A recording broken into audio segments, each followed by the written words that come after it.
Kodagu channel ವಾರ್ತೆಗಳ ಪ್ರಾಯೋಜಕರು Muliya Keshav Bhat and sons, ಚಿನ್ನಾಭರಣಗಳ ಬೃಹತ್ ಮಳಿಗೆ, ಮಡಿಕೇರಿ, ಗೋಣಿಕೊಪ್ಪ, ಪುತ್ತೂರು, ಬೆಳ್ತಂಗಡಿ, ಬೆಂಗಳೂರು. ಹೋಮ್ಸ್ಕೇಪ್ ಫರ್ನಿಚರ್ಸ್, ಕೊಡಗಿಗೆ ಸಮೀಪದ ವಿಶಾಲವಾದ ಮಳಿಗೆ, ಪಯ್ಯಾವೂರ್, ಕೇರಳ.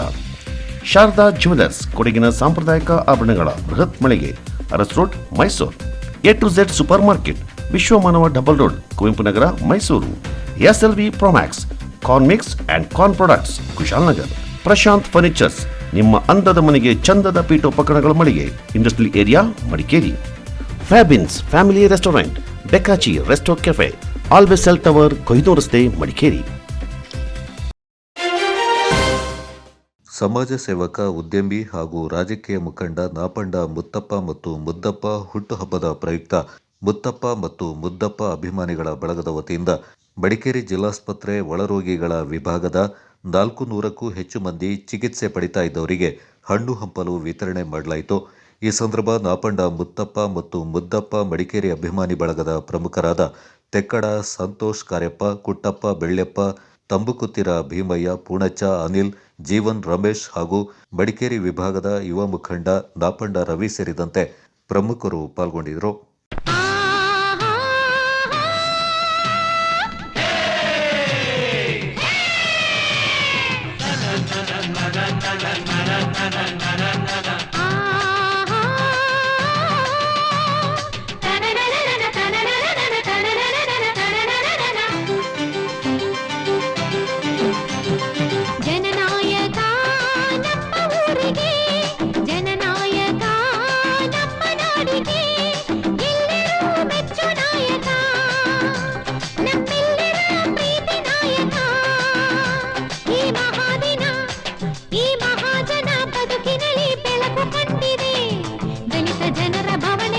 ಜನನಾಯಕ ನಿಮ್ಮ ಸೇವಕ, ಜನಸೇವೆಯ ಜನ್ಮ ಸಾರ್ಥಕ, ವಂದಿಸುವ ಹೃದಯ ಪೂರ್ವಕ, ಈ ವಿಜಯ ಹರುಷದಾಯಕ.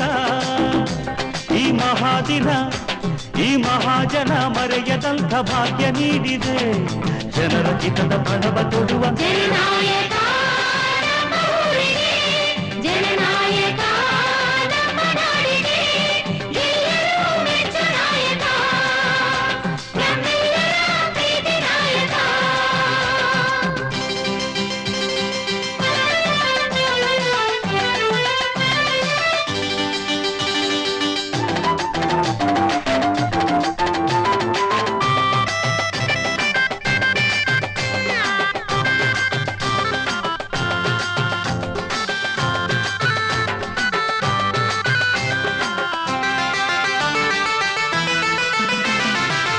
ಕನ್ನಡ ಮಣ್ಣಲ್ಲಿ ಹುಟ್ಟಿದ ನಾವೆಲ್ಲ ಯಾರಿಗೂ ಎಂದೆಂದೂ ದ್ರೋಹವ ಮಾಡೋಲ್ಲ, ಗೆಳೆತನವೇ ಬದುಕಾಗಿದೆ.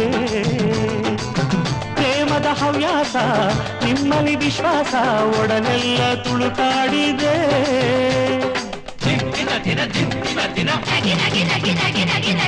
ವಂಚವ ಬಯಸಲ್ಲ, ವಂಚನೆ ಮಾಡಲ್ಲ, ಸುಳ್ಳನ್ನು ಹೇಳಲ್ಲ, ಕಳ್ಳತನ ಗೊತ್ತಿಲ್ಲ, ಪರಿಶುದ್ಧ ಅಪರಂಜಿಯು. ಮನೆ ಮನೆ ಬಾಗಿಲಿಗೆ ತೋರಣ ನಾನಾಗಿ ಶುಭವನ್ನೇ ನಾ ಕೋರುವೆ, ನಿಮಗಾಗಿಯೇ ಹೋರಾಡುವೆ ಕೊನೆಯುಸಿರ ತನಕ. ಜನನಾಯಕ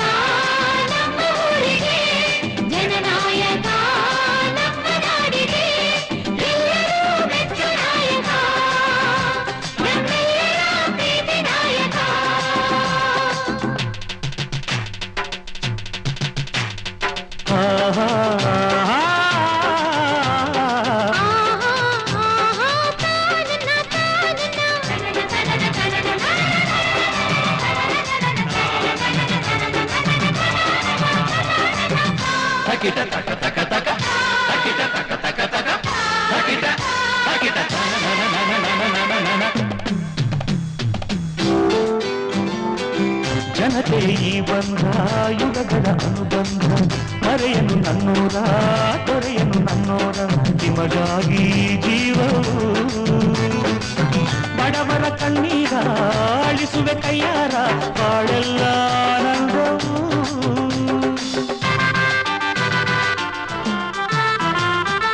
ಗದ್ದುಗೆ ಹಿಡಿದಾಗ ಗಪ್ಪನು ಬಿಡದಂಥ ಸ್ವಾರ್ಥದ ಮತ್ತಲ್ಲಿ ಎಲ್ಲರ ಮರೆವಂಥ ತಿಳಿಗೇಡಿ ಇವನೆಲ್ಲವೂ. ಊರಿಗೆ ಉಪಕಾರ ಮಾಡುವ ಅಧಿಕಾರ ನೀಡಿದಿರಿ ನೀವೀ ದಿನ. ನಿಮ್ಮೆಲ್ಲರ ಸಹಕಾರವೇ ನನ್ನ ರಕ್ಷ ತಿಲಕ. ಜನನಾಯಕ ನಿಮ್ಮ ಸೇವಕ, ಜನಸೇವೆಯ ಜನ್ಮ ಸಾರ್ಥಕ. ವಂದಿಸುವೆ ಹೃದಯ ಪೂರ್ವಕ, ಈ ವಿಜಯ ಹರುಷದಾಯಕ. ಈ ಮಹಾದಿನ, ಈ ಮಹಾಜನ ಬದುಕಿನಲ್ಲಿ ಬೆಳಕು ಕಂಡಿದೆ. ದಲಿತ ಜನರ ಭವನ ಕಳೆವ ಜನನಾಯಕ ನಮ್ಮ ಊರಿಗೆ, ಜನನಾಯಕ ನಮ್ಮ ನಾಡಿಗೆ, ಎಲ್ಲರೂ ಮೆಚ್ಚ ನಾಯಕ, ನಮ್ಮೆಲ್ಲರ ಪ್ರೀತಿ ನಾಯಕ.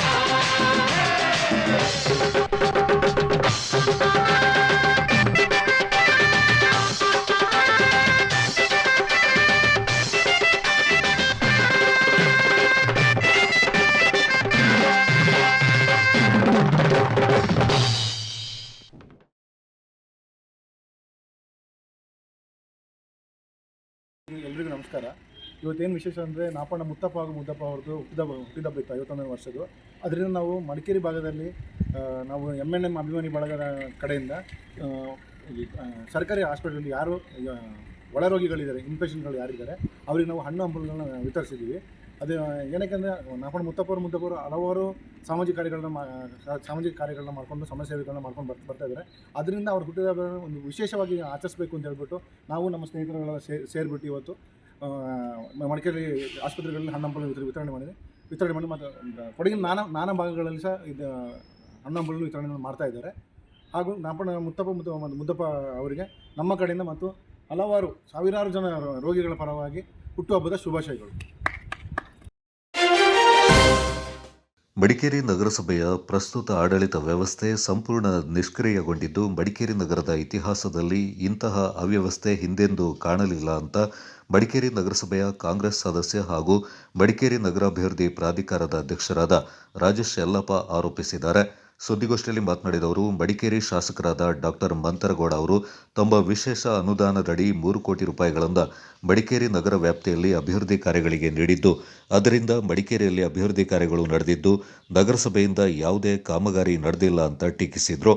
16 ಜನ ಬಿಜೆಪಿ ಸದಸ್ಯರನ್ನ ಹೊಂದಿದ್ದು ಉತ್ತಮ ಆಡಳಿತ ನಡೆಸುವ ಬದಲಿಗೆ ಗುಂಪುಗಾರಿಕೆ ಕಿತ್ತಾಟಗಳಲ್ಲಿ ಕಾಲ ಕಳೀತಾ ಇದ್ದು ಸಾರ್ವಜನಿಕ ವಲಯದಲ್ಲಿ ನಾಗೆಪಾಟಲಿಗೆ ಒಳಗಾಗ್ತಾ ಇದ್ದಾರೆ. ಈ ಬಾರಿ ಪ್ರಾಕೃತಿಕ ವಿಕೋಪ ಪರಿಹಾರದ ಅನುದಾನದಲ್ಲಿ 38 ಲಕ್ಷ ರೂಪಾಯಿ ವೆಚ್ಚದಲ್ಲಿ ರಸ್ತೆ ಗುಂಡಿ ಮುಚ್ಚೋ ಕಾರ್ಯ ಆರಂಭಗೊಂಡಾಗ ಕೆಲವು ಬಿಜೆಪಿ ಸದಸ್ಯರು ತಾವು ಅವಲಂಬಿತರಾಗಿರುವ ಗುತ್ತಿಗೆದಾರರಿಗೆ ಕೆಲಸ ಸಿಗಲಿಲ್ಲ ಅಂತ ಕೆಲಸಕ್ಕೆ ತಡೆವೊಡ್ಡಿ ಆ ಕಾಮಗಾರಿಯಿಂದ KRIDLಗೆ ವಹಿಸುವಂತಾಗಿ ವಿಳಂಬಕ್ಕೆ ಎಡೆ ಮಾಡಿಕೊಟ್ರು. ರಾಜಸೀಟ್ ಪಾರ್ಕಿಂಗ್ ವಿಚಾರದಲ್ಲಿ ಟೆಂಡರ್ ಹಣ ಕಟ್ಟಿಸಿಕೊಳ್ಳದೆ ನಗರಸಭೆಗೆ ನಷ್ಟವನ್ನುಂಟು ಮಾಡಿದರು. ಮೀನು ಮಾರಾಟ ಟೆಂಡರ್ ವಿಚಾರದಲ್ಲಿ ಮತ್ತೊಂದು ರೀತಿ ವ್ಯವಹಾರ ಮಾಡಿ ಇಬ್ಬಗೆಯ ನೀತಿಯನ್ನ ಪ್ರದರ್ಶನ ಮಾಡಿದರು. ಮೈಸೂರು ರಸ್ತೆಯಲ್ಲಿ ಅಪಾಯಕಾರಿ ಪ್ರದೇಶದಲ್ಲಿ ಕಾನೂನು ಬಾಹಿರವಾಗಿ ನಿರ್ಮಾಣಗೊಂಡಿರುವ ವಾಣಿಜ್ಯ ಮಳಿಗೆ ಸಂಕೀರ್ಣದಲ್ಲಿ ಬಿಜೆಪಿ ಮುಖಂಡರು ಪಾಲುದಾರರಾಗಿರುವ ಕಾರಣ ನಗರಸಭೆಯ ಆಡಳಿತ ಮಂಡಳಿ ಅಕ್ರಮಕ್ಕೆ ಬಹಿರಂಗವಾಗಿ ಪ್ರೋತ್ಸಾಹ ನೀಡಿರುವುದು ಜಗಜ್ಜಾಹೀರಾಗಿದ್ದು, ನಗರಸಭೆಯ ಕಾನೂನು ಸಲಹೆಗಾರರು ಅಧಿಕೃತವಾಗಿ ಕಟ್ಟಡ ತೆರವುಗೊಳಿಸಲು ಸೂಚನೆ ನೀಡಿದರೂ ಬಂಡತನದಿಂದ ಭ್ರಷ್ಟಾಚಾರಕ್ಕೆ ಅವಕಾಶ ಮಾಡಿಕೊಟ್ಟಿದ್ದಾರೆಂದು ರಾಜೇಶ್ ಯಲ್ಲಪ್ಪ ಆರೋಪಿಸಿದರು. ಎಲ್ಲರಿಗೂ ನಮಸ್ಕಾರ. ಇವತ್ತು ಮಡಿಕೇರಿ ನಗರಸಭೆಯ ಆಡಳಿತ ವೈಖರಿ ಹಾಗೂ ಕೆಲವು ವೈಫಲ್ಯಗಳ ಬಗ್ಗೆ ನಾನಿಲ್ಲಿ ತಮ್ಮ ಗಮನವನ್ನು ಸೆಳೆಯಲಿಕ್ಕೆ ಬಯಸ್ತೇನೆ. ಇವತ್ತು ನನ್ನೊಂದಿಗೆ ಕೊಡಗು ಜಿಲ್ಲಾ ಕಾಂಗ್ರೆಸ್ ಪಕ್ಷದ ವಕ್ತಾರರಾದ ಶ್ರೀಯುತ ಇಂದಿರಾ ಮಹಿಳೆಯರು, ಮಡಿಕೇರಿ ನಗರ ಕಾಂಗ್ರೆಸ್ ಸಮಿತಿಯ ಅಧ್ಯಕ್ಷರು ಮಾಜಿ ನಗರಸಭಾ ಸದಸ್ಯರಾದ ಶ್ರೀಯುತ ಪ್ರಕಾಶ್ ಆಚಾರ್ಯರವರು ಹಾಗೂ ನಗರಸಭಾ ಸದಸ್ಯರುಗಳಾದಂಥ ಶ್ರೀಯುತ ಸದಾನಂದರವರು, ಶ್ರೀಯುತ ಮುದ್ದುರಾಜರವರು ಹಾಗೂ ಶ್ರೀಯುತ ಯಾಕೂಬ್ರವರು ನಮ್ಮೊಂದಿಗಿದ್ದಾರೆ. ಸ್ನೇಹಿತರೆ, ಬಹುಶಃ ಮಡಿಕೇರಿ ನಗರದಲ್ಲಿ ಮಡಿಕೇರಿ ನಗರಸಭೆಯ ಈಗಿನ ಆಡಳಿತ ಮಂಡಳಿಯ ಒಂದು ವೈಖರಿ ಬಹುಶಃ ನಾನು ನನ್ನ ಇತಿಹಾಸದಲ್ಲಿ ಯಾವತ್ತೂ ಇಷ್ಟವನ್ನು ಕನಿಷ್ಠ ಮಟ್ಟಿಗೆ ಹೋದನ್ನು ನಾನು ಯಾವತ್ತೂ ನೋಡಲಿಲ್ಲ. ಭಾಳ ದುಃಖದಿಂದ ಇವತ್ತು ಒಂದು ವಿಚಾರಗಳನ್ನ ಮಡಿಕೇರಿ ನಗರ ಜನತೆ ಮುಂದೆ ಮಡಿಕೇರಿ ನಗರಸಭೆಯಲ್ಲಿ ಇತ್ತೀಚೆಗೆ ಈಗ ನಡೀತಿರುವಂಥ ಆಡಳಿತ ಮಂಡಳಿ ಅಧಿಕಾರಕ್ಕೆ ಬಂದ ನಂತರ, ಅದರಲ್ಲೂ ಅತಿ ಮುಖ್ಯವಾಗಿ ಇತ್ತೀಚಿನ ಒಂದು ಹೊಸ ಅಧ್ಯಕ್ಷ ಉಪಾಧ್ಯಕ್ಷ ಆಯ್ಕೆ ಆದ ನಂತರ ಮಡಿಕೇರಿ ನಗರಸಭೆಯ ಆಡಳಿತ ವೈಖರಿ ಭಾಳಷ್ಟು ಕನಿಷ್ಠ ಮಟ್ಟಕ್ಕೆ ಹೋಗಿರುವಂಥದ್ದು. ಅದರ ಜೊತೆಗೆ ಮಡಿಕೇರಿ ನಗರಸಭೆ ನಡೆಯುತ್ತಿರುವಂಥ ಭ್ರಷ್ಟಾಚಾರ ಇರ್ಬೋದು, ಸ್ವಹಿತಾಸಕ್ತಿ ಇರ್ಬೋದು, ಒಂದು ವೈಯಕ್ತಿಕ ದ್ವೇಷವನ್ನು ಇಟ್ಕೊಂಡು ಕೆಲಸವನ್ನು ಮಾಡುವಂಥದ್ದು ಹಾಗೂ ಮಡಿಕೇರಿ ನಗರಸಭೆಗೆ ಬಹುಶಃ ಮುಂದಿನ ದಿನಗಳಲ್ಲಿ ಗೌರವಸ್ಥರು ಯಾರು ನಗರಸಭಾ ಸದಸ್ಯರಾಗಿ ಬರಲಿಕ್ಕೆ ಸಾಧ್ಯ ಇಲ್ಲ ಅಂತ ಆ ಮಟ್ಟಕ್ಕೆ ಬಹುಶಃ ಮೊನ್ನೆ ನಡೆದಂಥ ಒಂದು ನಗರಸಭಾ ಮಾಸಿಕ ಸಭೆಯಲ್ಲಿ ಆ ಮಟ್ಟಕ್ಕೆ ಒಂದು ಪರಿಸ್ಥಿತಿ ನೆಟ್ಟಿಗೆ ಹೋದದ್ದು ಭಾಳ ದುಃಖಕರ, ಭಾಳ ಬೇಸರದ ವಿಚಾರ. ಹಾಗೆ ಇವತ್ತು ತಮ್ಮೆಲ್ಲ ಗೊತ್ತಿರೋಲ್ಲಿ ಮಡಿಕೇರಿ ನಗರಸಭೆ ವತಿಯಿಂದ ಯಾವುದೇ ರೀತಿಯ ಕೆಲಸಗಳು ನಡೀತಾ ಇಲ್ಲ. ಏನಾದರೂ ಸ್ವಲ್ಪ ಸ್ವಲ್ಪ ಕೆಲಸಗಳು ನಡೀತಾ ಇದೆ, ಕಾಂಕ್ರೀಟ್ ರಸ್ತೆಗಳು ಕೆಲವು ಆಗ್ತಾ ಇದೆ ಅಂತ ಹೇಳಿದ್ರೆ ಅದು ಮಡಿಕೇರಿ ನಗರದ ಜನಪ್ರಿಯ ಶಾಸಕರಾದಂಥ ಶ್ರೀಯುತ ಮಂತ್ರಗೌಡರು ಇತ್ತೀಚೆಗೆ ಸುಮಾರು 3 ಕೋಟಿ ಅನುದಾನವನ್ನು, ವಿಶೇಷ ಅನುದಾನವನ್ನು ಮಡಿಕೇರಿ ನಗರಸಭೆಗೆ ಮೊದಲ ಬಾರಿಗೆ, ಬಹುಶಃ ಮಡಿಕೇರಿ ನಗರಸಭೆ ಇತಿಹಾಸದಲ್ಲಿ ಮೊದಲ ಬಾರಿಗೆ ಮಡಿಕೇರಿ ವಿಧಾನಸಭಾ ಕ್ಷೇತ್ರ ಶಾಸಕರು ಮಡಿಕೇರಿ ನಗರಸಭೆಗೆ ಒಂದು ಅನುದಾನ ಉಳಿಸುವಂಥ ಕೆಲಸವನ್ನು ಮಾಡಿದ್ರು. ಸುಮಾರು 3 ಕೋಟಿ ಅಂತ ಒಂದು ದೊಡ್ಡ ಮಟ್ಟದ ಹಣವನ್ನು ಮಡಿಕೇರಿ ನಗರದ ವಿವಿಧ ಕಾಮಗಾರಿಗಳಿಗೆ ಮಾಡುವಂಥ ಕೆಲಸಗಳಲ್ಲಿ ಆಲ್ಮೋಸ್ಟ್ ಎಲ್ಲ ಕೆಲಸಗಳು ಈಗ ಮುಗಿದಿದೆ. ಇನ್ನೊಂದು 2-3 ಕೆಲಸಗಳು ಮುಗಿಯುವ ಹಂತದಲ್ಲಿ ಇದೆ. ಅದೇ ರೀತಿ ಮುಂದೆ ಇನ್ನೂ 350 ಲಕ್ಷ 3.5 ಕೋಟಿ ಅನುದಾನವನ್ನು ಕೂಡ ಮಡಿಕೇರಿ ನಗರಸಭೆಗೆ ಕೊಡಲಿಕ್ಕೆ ಶಾಸಕರು ವಿಶೇಷ ಪ್ರಯತ್ನದಿಂದ ಮಂಜೂರಾತಿ ಹಂತದಲ್ಲಿದೆ. ಆ ಹಣದಲ್ಲಿ ಕೂಡ ಭಾಳಷ್ಟು ಕೆಲಸಗಳು ಆಗ್ತಾ ಇದೆ. ಅದು ಬಿಟ್ಟರೆ ಈಗಿನ ಆಡಳಿತ ಮಂಡಳಿಯ ಒಂದು ಹಿತಾಸಕ್ತಿಯಿಂದ ಯಾವುದೇ ಕೆಲಸಗಳು ಮಡಿಕೇರಿ ನಗರದಲ್ಲಿ ನಡೀತಾ ಇಲ್ಲ. ಇವತ್ತು ಕಚೇರಿಗಳಲ್ಲಿ ಸಹಿತ ಸರಿಯಾದ ಕೆಲಸ ಕಾರ್ಯಗಳು ನಡೀತಾ ಇಲ್ಲ.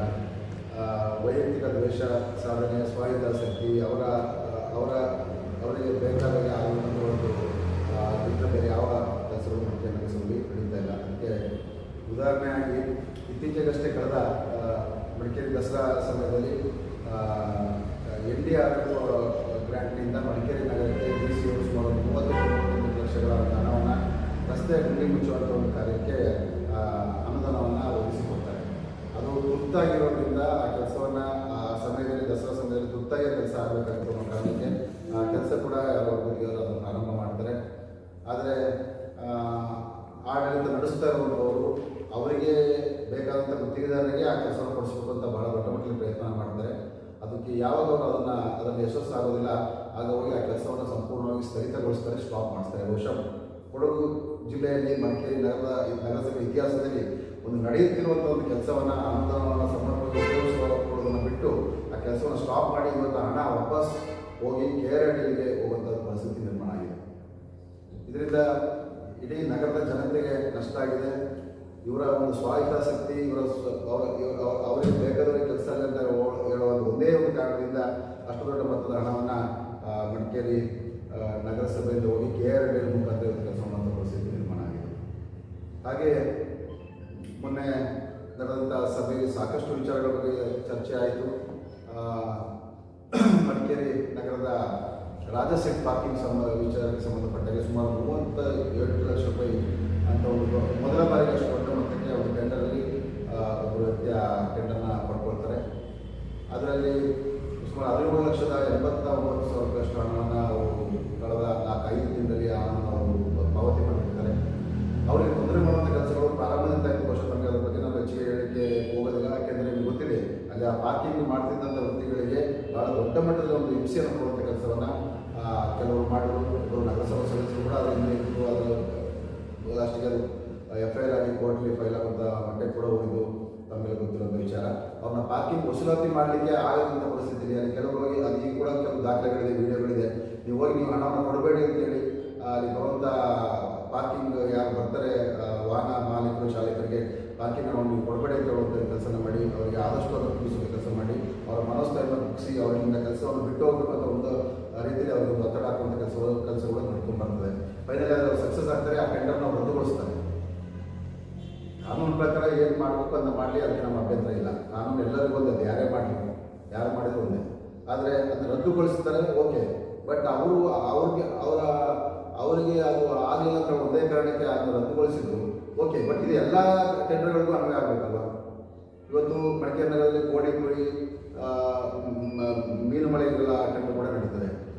ಅದೇ ಟೆಂಡರ್ಗಳಿಗೆ ಯಾರು ಸಮೇತ ಈ ವರ್ಷವೂ ಇರಲಿ ಒಂದು ಸೈಡ್ಗೆ, ಕಳೆದ ವರ್ಷದ ಹಣವನ್ನು ಕೂಡ ಇವತ್ತವರೆಗೂ ವಸೂಲು ಮಾಡಲಿಕ್ಕಾಗಲಿಲ್ಲ. ಈ ವರ್ಷದ್ದು ಏನು ಮಾಡಿದೆ, ಕಳೆದ ವರ್ಷದ ರಿಕವರಿ ಮಾಡಿದೆ, ಪುನಃ ಅವರಿಗೆ ಅವಕಾಶನೂ ಕೊಡ್ತಾರೆ. ಪುನಃ ಡಿಸೆಂಬರ್ವರೆಗೆ ನೀವು ಅವರಿಗೆ ಅವಕಾಶ ಕೊಡಿ ಅಂತ ಮಾನ್ಯ ಆಡಳಿತ ನಡೆಸ್ತಿರೋಂಥವ್ರು ಅದನ್ನು ಮಾಡಿಸಿ ಅವರಿಗೆ ಅವಕಾಶ ಕೊಡ್ತಾರೆ. ಇದು ಯಾಕೆ ಈ ಧೋರಣೆ? ಒಂದು ಕಣ್ಣಿಗೆ ಸುಣ್ಣ ಒಂದು ಕಣ್ಣಿಗೆ ಬನ್ನಿ ಅಂತ ಕೆಲಸ. ಇವರಿಗೆ ಬೇಕಾದವರಿಗೆ ಪೇಮೆಂಟ್ ಮಾಡ್ತೀರಿ, ಇವರಿಗೆ ಯಾರು ಆಗೋದಿಲ್ಲ ಅಂತ ಅವರ ದೇಶ ಸಾಧನೆ ಮಾಡುವಂಥ ಕೆಲಸವನ್ನು ನಿರಂತರವಾಗಿ ಮಡಿಕೇರಿ ನಗರದ ಈಗಿನ ಆಡಳಿತ ಮಂಡಳಿ ಮಾಡ್ಕೊಂಡು ಬರ್ತಾ ಇದೆ. ಜಿಲ್ಲಾ ಕಾಂಗ್ರೆಸ್ ವಕ್ತಾರ ತೆನ್ನಿರ ಮೈನಾ ಮಾತನಾಡಿ, ಸ್ವತಃ ನಗರಸಭೆಯ ಕಮಿಷನರ್ ಅವರೇ ಸಾಮಾನ್ಯ ಸಭೆಯಲ್ಲಿ ಮೈಸೂರು ರಸ್ತೆಯ ಅನಧಿಕೃತ ವ್ಯಾಪಾರ ಮಳಿಗೆ ನಿರ್ಮಾಣದಲ್ಲಿ 9 ಗುರುತರ ತಪ್ಪುಗಳು ಕಂಡುಬಂದಿದೆ ಎಂದು ಉತ್ತರಿಸಿದ್ರು. ಸೂಕ್ತ ಕ್ರಮ ಜರುಗಿಸದೇ ಇರುವುದು ಅಚ್ಚರಿ ಮೂಡಿಸಿದೆ. ಅಲ್ಲದೆ ಯಾವುದೇ ವ್ಯಾಪಾರ ಪರವಾನಗಿ ಪಡ್ಕೊಂಡಿಲ್ಲ ಎಂಬ ಲಿಖಿತ ಉತ್ತರ ನಗರಸಭೆ ಸಹಿ ಮತ್ತು ಮೊಹರಿನಿಂದ ನೀಡಿದೆ. ಈ ನಿಟ್ಟಿನಲ್ಲಿ ಕರ್ತವ್ಯ ಲೋಪ ಎಸಗಿರುವ ಅಧಿಕಾರಿ ಮತ್ತು ಸಿಬ್ಬಂದಿ ವಿರುದ್ಧ ಕಾನೂನು ರೀತಿಯಲ್ಲಿ ಕ್ರಿಮಿನಲ್ ಮೊಕದ್ದಮೆ ಹೂಡಲು ಮೇಲಿನ ಪ್ರಾಧಿಕಾರದ ಅಧಿಕಾರಿಗಳಾದ ಜಿಲ್ಲಾಧಿಕಾರಿಗಳು ಕೊಡಗು ಜಿಲ್ಲೆ ಅವರಿಗೆ ಕೋರಲಾಗುವುದೆಂದು ತಿಳಿಸಿದರು. ಈಗಾಗಲೇ ಮಡಿಕೇರಿ ನಗರಸಭೆಯಲ್ಲಿ ಏನು ಈಗಿನ ಆಡಳಿತ ಮಂಡಳಿ ದುರಾಡಳಿತ ನಡೆಸಿದರೆ ಅದರ ಬಗ್ಗೆ ಗೌರವಾನ್ವಿತ ಸದಸ್ಯರಾದ ರಾಜೇಶ್ ಯಲ್ಲಪ್ಪನವರು ಸವಿಸ್ತಾರವಾಗಿ ಹೇಳಿದ್ದಾರೆ. ಆರೋಪ ಮಾಡೋದಕ್ಕಿಂತಲೂ ಸಂಪೂರ್ಣ ದಾಖಲೆಗಳಿವೆ. ಆ ದಾಖಲೆಗಳು ಹೇಗಿದೆ ಅಂದರೆ ನಗರಸಭೆಯಿಂದಲೇ ಪಡೆದಂಥ ಅವರ ಅಧಿಕೃತ ದಾಖಲೆಗಳೊಂದಿಗೆ ಅವರು ಹೇಳಿದ್ದಾರೆ. ಮೊನ್ನೆ ಕೂಡ ನಡೆದಂಥ ಸಾಮಾನ್ಯ ಸಭೆಯಲ್ಲಿ ಬಹುದೊಡ್ಡ ಚರ್ಚೆ ಆಗಿದೆ, ಜಿಲ್ಲೆಯಾದ್ಯಂತ ಚರ್ಚೆ ಆಗಿದೆ. ಈಗ ಕಾಂಗ್ರೆಸ್ ಪಕ್ಷ ಇದ್ರ ಬಗ್ಗೆ ಏನು ಮಾಡುತ್ತೆ? ನಾವು ರಾಜ್ಯದಲ್ಲಿ ಆಡಳಿತದಲ್ಲಿದ್ದೇವೆ. ನಮ್ಮ ಕೊಡಗು ಜಿಲ್ಲೆಗೆ 2 ಕಾಂಗ್ರೆಸ್ ಶಾಸಕರಿದ್ದಾರೆ. 2 ಶಾಸಕರು ಕೂಡ ಚುನಾವಣೆಗೆ ಮುನ್ನ ಪಾರದರ್ಶಕವಾದ ಆಡಳಿತವನ್ನು ನೀಡ್ತೀವಿ ಅಂತ ಜನತೆ ಮುಂದೆ ಹೋಗಿ ಆರಿಸಿ ಬಂದಿದ್ದಾರೆ. ಇವಾಗಲೂ ಕೂಡ ಅದಕ್ಕೆ ನಾವು ಬದ್ಧರಾಗಿದ್ದೇವೆ. ಹಾಗಾಗಿ ಈ ಒಂದು ಪ್ರಕರಣ ಏನು ಮೊನ್ನೆ ಆ ಸಭೆಯಲ್ಲಿ ನಡೆತಕ್ಕಂಥ ಸುಮಾರು 1.5 ಗಂಟೆ ಚರ್ಚೆಯಲ್ಲಿ ರಾಜೇಶ್ ಯಲ್ಲಪ್ಪನವರು ಆರಂಭದಿಂದಲೂ ಕೊನೆ ಹಂತದಲ್ಲೂ ಇರತಕ್ಕಂಥ ಲೋಪಗಳ ಬಗ್ಗೆ ಸವಿಸ್ತಾರವಾಗಿ ದಾಖಲೆಗಳೊಂದಿಗೆ ನೀಡಿದಾಗ ಕಮಿಷನರ್ ಅಧ್ಯಕ್ಷರು ಮತ್ತು ಉಪಾಧ್ಯಕ್ಷರ ಸಮ್ಮುಖದಲ್ಲಿ ಮತ್ತು ಎಲ್ಲ ಸದಸ್ಯರುಗಳ ಸಮ್ಮುಖದಲ್ಲಿ ಅವರು ಬಹಿರಂಗವಾಗಿ ಅಧಿಕೃತವಾಗಿ ಒಪ್ಪಿಗೆ ನೀಡಿದ್ದಾರೆ. ಈ ಶೆಡ್ ನಿರ್ಮಾಣದಲ್ಲಿ ಏನೋ ಮೈಸೂರು ರಸ್ತೆಯಲ್ಲಿ ನಿರ್ಮಿಸಿರ್ತಕ್ಕಂಥ ಅಕ್ರಮ ಶೆಡ್ನಲ್ಲಿ ಕಾನೂನು ಸಲಹೆಗಾರರು ಸ್ಪಷ್ಟಪಡಿಸಿದ ಹಾಗೆ 9 ತಪ್ಪುಗಳು ನಮ್ಮ ಗಮನಕ್ಕೆ ಬಂದಿದೆ ಅಂತ ಹೇಳಿದ್ದಾರೆ. ಯಾವತ್ತು ಬಂತು ನಮ್ಗೆ ಗೊತ್ತಿಲ್ಲ. ಅವರು ಆ ಸಭೆಯಲ್ಲಿ 9 ತಪ್ಪುಗಳು ಬಂದಿದೆ ಅಂದಮೇಲೆ ಅಧಿಕಾರಿ ವರ್ಗ ಏನು ಮಾಡಬೇಕು? ಸರ್ಕಾರದ ನಿಯಮಾನುಸಾರ ಸರ್ಕಾರದ ಸಂಬಳ ತಗೊಳ್ತಂಥವ್ರು ಏನು ಮಾಡಬೇಕು? ಇಮಿಡಿಯೇಟ್ ಆಗಿ ಅದನ್ನು ಕ್ಲೋಸ್ ಮಾಡಿಸ್ಬೇಕು. ಆದರೆ ಇನ್ನೂ ಅವರು ಕ್ಲೋಸು ಮಾಡಿಸಲಿಲ್ಲ, ಏನೂ ಮಾಡಲಿಲ್ಲ, ಹಾರಿಕೆ ಉತ್ತರ ಕೊಡ್ತಿದ್ದಾರೆ. ಜೊತೆಗೆ ಯಾರು ಅದನ್ನು ಸಮರ್ಥನೆ ಮಾಡಿಕೊಂಡಿದ್ರು ಮೊದಲಿಂದಲೂ ಅಧ್ಯಕ್ಷರಾಗಿರ್ಬೋದು, ಉಪಾಧ್ಯಕ್ಷರಾಗಿರ್ಬೋದು, BJP ಸದಸ್ಯರು ಸಮರ್ಥನೆ ಮಾಡ್ಕೊಂಡು ಬಂದಿದ್ರು. ಅವ್ರನ್ನ ಕೇಳ್ತಾರೆ ಏನು ಮಾಡೋಣ ಹೇಳಿ ಅಂತ ಒಬ್ಬರು ಕಮಿಷನರ್ ಕೇಳ್ತಾರೆ. ಹಾಗಾಗಿ ಈ ಪ್ರಕರಣವನ್ನು ನಾವು, ಯಾಕಂದರೆ ನಮ್ಮ ಸರ್ಕಾರದಲ್ಲಿ ಆಡಳಿತದಲ್ಲಿದ್ದಾಗ ನಾವು ಭ್ರಷ್ಟಾಚಾರಕ್ಕೆ ಅವಕಾಶ ಕೊಡಲ್ಲ, ಕಾನೂನುಬಾಹಿರವಾಗಿ ಆಡಳಿತಕ್ಕೆ ಅವಕಾಶ ಕೊಡಲ್ಲ. ಹಾಗಾಗಿ ಈ ಪ್ರಕರಣವನ್ನು ನಾವು ಮಾನ್ಯ ಪೌರಾಡಳಿತ ಸಚಿವರಿಗೆ ದೂರನ್ನು ಸಲ್ಲಿಸ್ತಾ ಇದ್ದೇವೆ. ಹಾಗೆ ಸರ್ಕಾರದ ಪ್ರಧಾನ ಕಾರ್ಯದರ್ಶಿಗಳು, ಪೌರಾಡಳಿತ ಇಲಾಖೆ ಮತ್ತು ಸರ್ಕಾರದ ಮುಖ್ಯ ಕಾರ್ಯದರ್ಶಿಗಳಿಗೆ ಈ ಒಂದು ದೂರನ್ನು ಸಲ್ಲಿಸ್ತಿದ್ದೇವೆ. ನಾವು ಏನು ದೂರು ಸಲ್ಲಿಸ್ತಿದ್ದೇವೆ ಅಂದರೆ, ಇಷ್ಟು ಘಟನೆ ನಡೆದ್ರೂ ಸರ್ಕಾರಿ ಅಧಿಕಾರಿಗಳು ಯಾವುದೇ ಕ್ರಮ ಕೈಗೊಂಡಿಲ್ಲ. ಹಾಗಾಗಿ ಅವರ ವಿರುದ್ಧ ಕ್ರಿಮಿನಲ್ ಮೊಕದ್ದಮೆ, ಕಾನೂನು ರೀತಿಯಲ್ಲಿ ಕ್ರಿಮಿನಲ್ ಮೊಕದ್ದಮೆ ದಾಖಲಿಸಬೇಕು ಅಂತ ಹೇಳ್ಕೊಂಡು ನಾವು ಈಗಾಗಲೇ ನಮ್ಮಲ್ಲಿ ಆಂತರಿಕ ಒಂದು ಸಭೆ ನಡೆದಾಗ ತೀರ್ಮಾನ ಆಗಿದೆ. ಇದನ್ನು ಗೌರವಾನ್ವಿತ ಶಾಸಕರ ಗಮನಕ್ಕೂ ತಂದಿದ್ದೀವಿ, ಜಿಲ್ಲಾ ಉಸ್ತುವಾರಿ ಸಚಿವರ ಗಮನಕ್ಕೂ ತಂದಿದ್ದೀವಿ. ಇದನ್ನು ಕೊಡುವ ಮೂಲಕ ನಾವು ಕಾನೂನು ಹೋರಾಟದಲ್ಲಿ ಅದನ್ನು ತಕ್ಕವಾದ ಉತ್ತರವನ್ನು ಕೊಡಲಿದ್ದೇವೆ. ಯಾಕಂದರೆ ಮುಂದಿನ ದಿನಗಳಲ್ಲಿ ಇವತ್ತು ರಾಜೇಶ್ ಯಲ್ಲಪ್ಪನವರು ಒಂದು ಗಂಭೀರವಾದ ವಿಚಾರವನ್ನು ಇಲ್ಲಿ ಪ್ರಸ್ತಾವನೆ ಮಾಡಿದ್ರು, ಮುಂದಕ್ಕೆ ಏನಾಗಬೇಕು ಅಂತ. ಮಡಿಕೇರಿ ನಗರಸಭೆ ನಡೀತಿದ್ದು ಇಲ್ಲಿ ಬರತಕ್ಕಂಥ ಟ್ಯಾಕ್ಸ್ನಿಂದ ಮತ್ತು ಸರ್ಕಾರದಿಂದ ಅನುದಾನ ಒಂದಷ್ಟು ಬರುತ್ತೆ. ಇವತ್ತು ಉದ್ದಿಮೆ ಪರಿಮಾಣಿಗೆ ಇಲ್ಲದೇ ಅದು ಬಹಿರಂಗಗೊಂಡ್ರು ನಾವು ಅಲ್ಲಿ ಉದ್ದಿಮೆ ನಡೀತಿದೆ ಅಂದರೆ ನಾಳೆ ದಿವಸ ಮಡಿಕೇರಿಯಲ್ಲಿ ಇರ್ತಕ್ಕಂಥ ಎಲ್ಲ ವರ್ತಕರು ನಾವು ಇನ್ನು ಟ್ಯಾಕ್ಸ್ ಕಟ್ಟಲ್ಲ, ಉದ್ದಿಮೆ ಪರವಾನಗಿನ ರಿನ್ಯೂವಲ್ ಮಾಡಿಸ್ಕಲ್ಲ ಅಂತ ಹೇಳ್ಕೊಂಡ್ಬಿಟ್ಟು ಒಂದು ಆಂದೋಲನ ಇದ್ದಾಗ ನಗರಸಭೆ ಅವಸ್ಥೆ ಏನಾಗಬೇಕು, ರಾಜ್ಯದಲ್ಲಿ ಏನಾಗಬೇಕು, ಎಲ್ಲ ಕಡೆಯಲ್ಲೂ ಕೂಡ ಇದನ್ನು ಅನುಸರಿಸಬಹುದು. ಕಾನೂನು ಎಲ್ಲರಿಗೂ ಒಂದೇ ಅಲ್ಲ.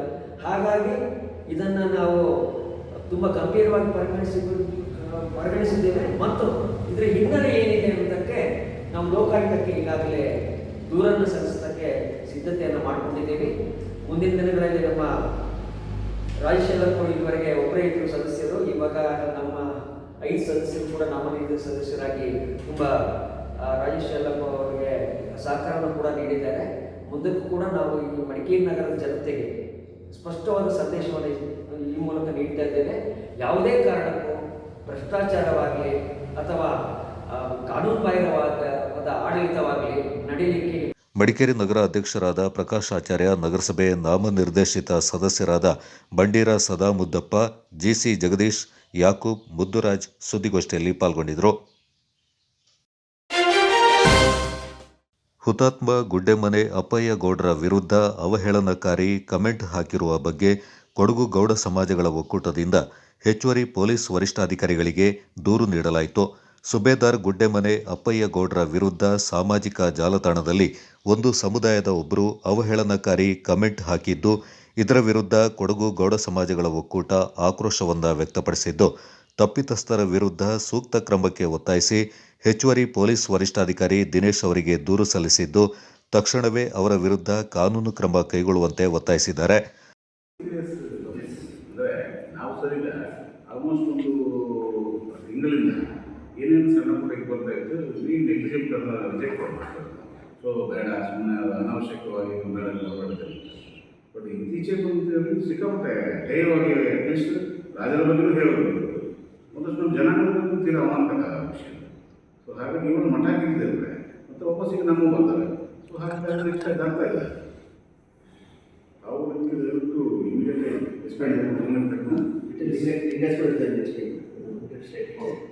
ಈಗ ನನ್ನ ಸ್ಟೇಷನ್ ಅಂತ ಹೇಳಿ ಯಾವ ಸ್ಟೇಷನ್